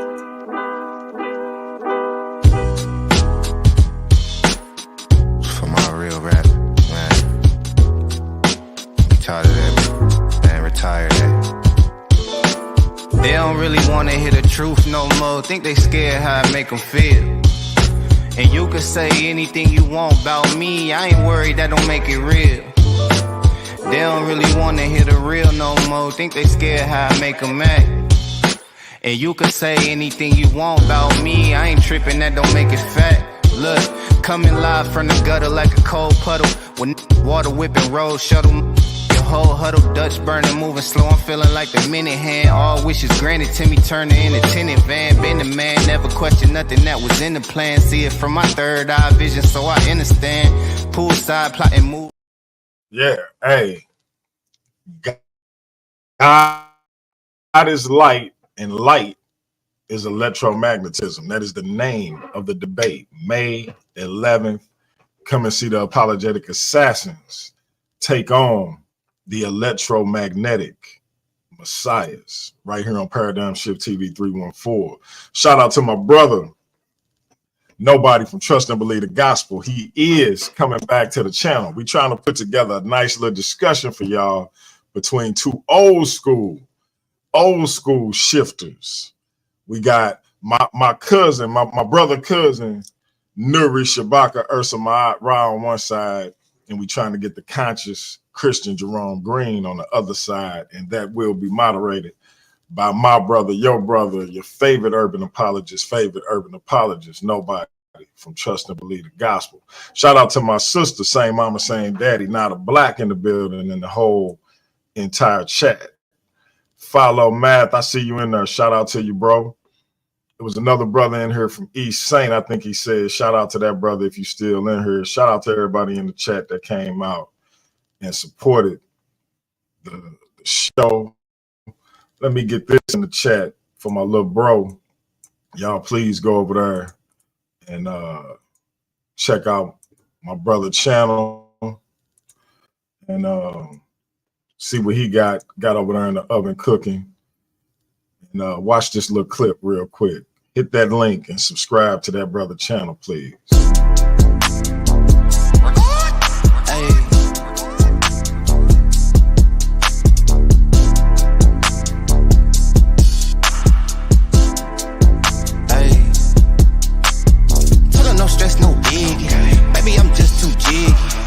I brought that with me.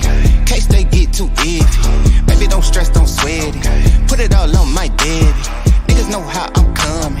And they know what we run around through that left side, low end. All of my niggas need more wins. If you got beef, don't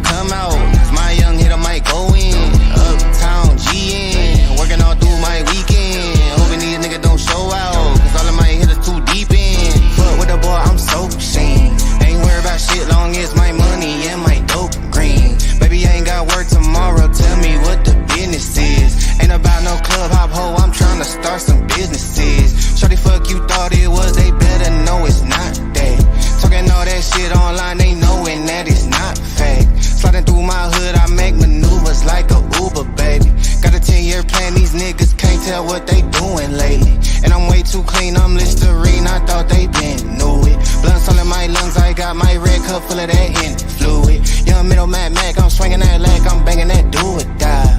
And I ain't that holy, ass holy before I get crucified. Living in my bloodline, bitch, this place shit in my family tree.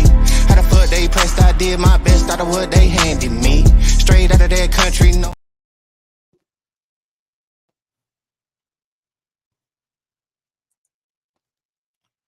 Yeah. So that being said, family, I got another powerful show coming up.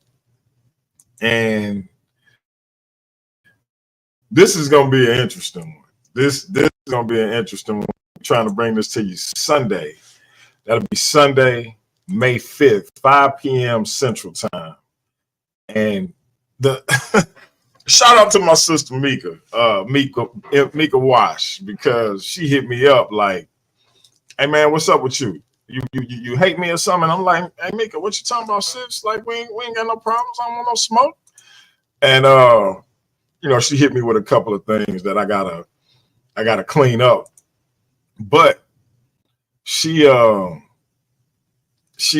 definitely let me know she got some things she want to do coming up on the channel. One of them is a powerful discussion, and it didn't necessarily have to be with me, but for the sake of it, I'm gonna go ahead and step in the ring with our sister.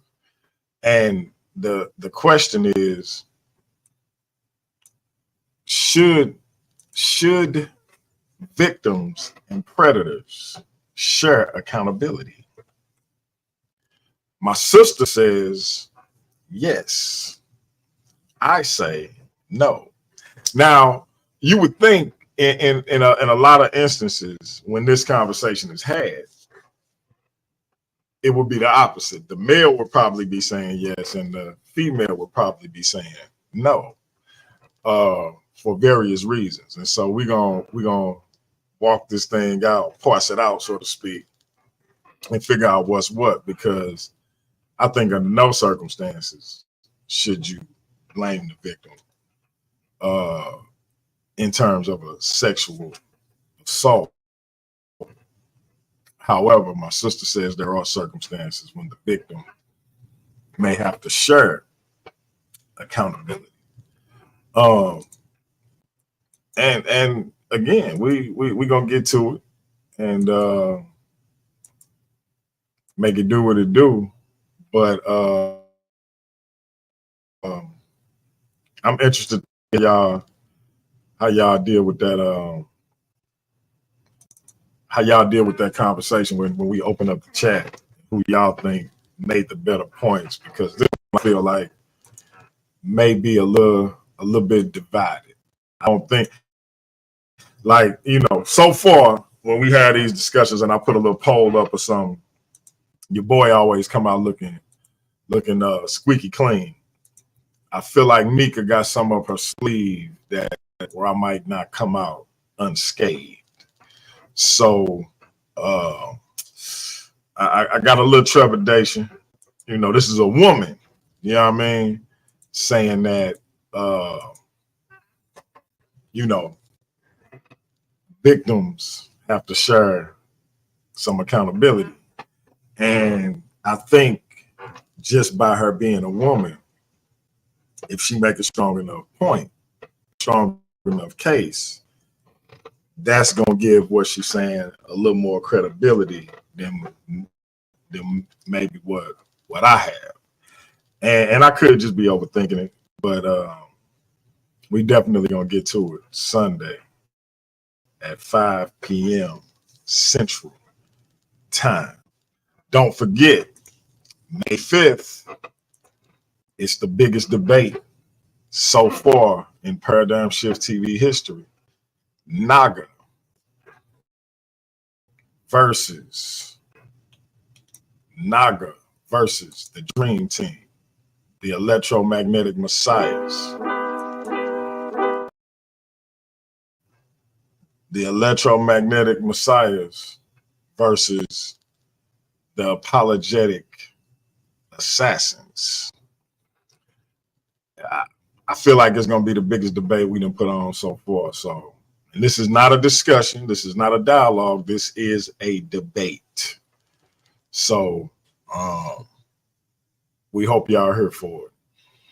And with that, it's your brother, DMG the Poet, aka Brother Pianki. Y'all come back, check us out. Go subscribe to DMG TV 314. Bringing the podcast back. Last year, I didn't have a lot of time. Kind of jumped into it with both feet, not really prepared.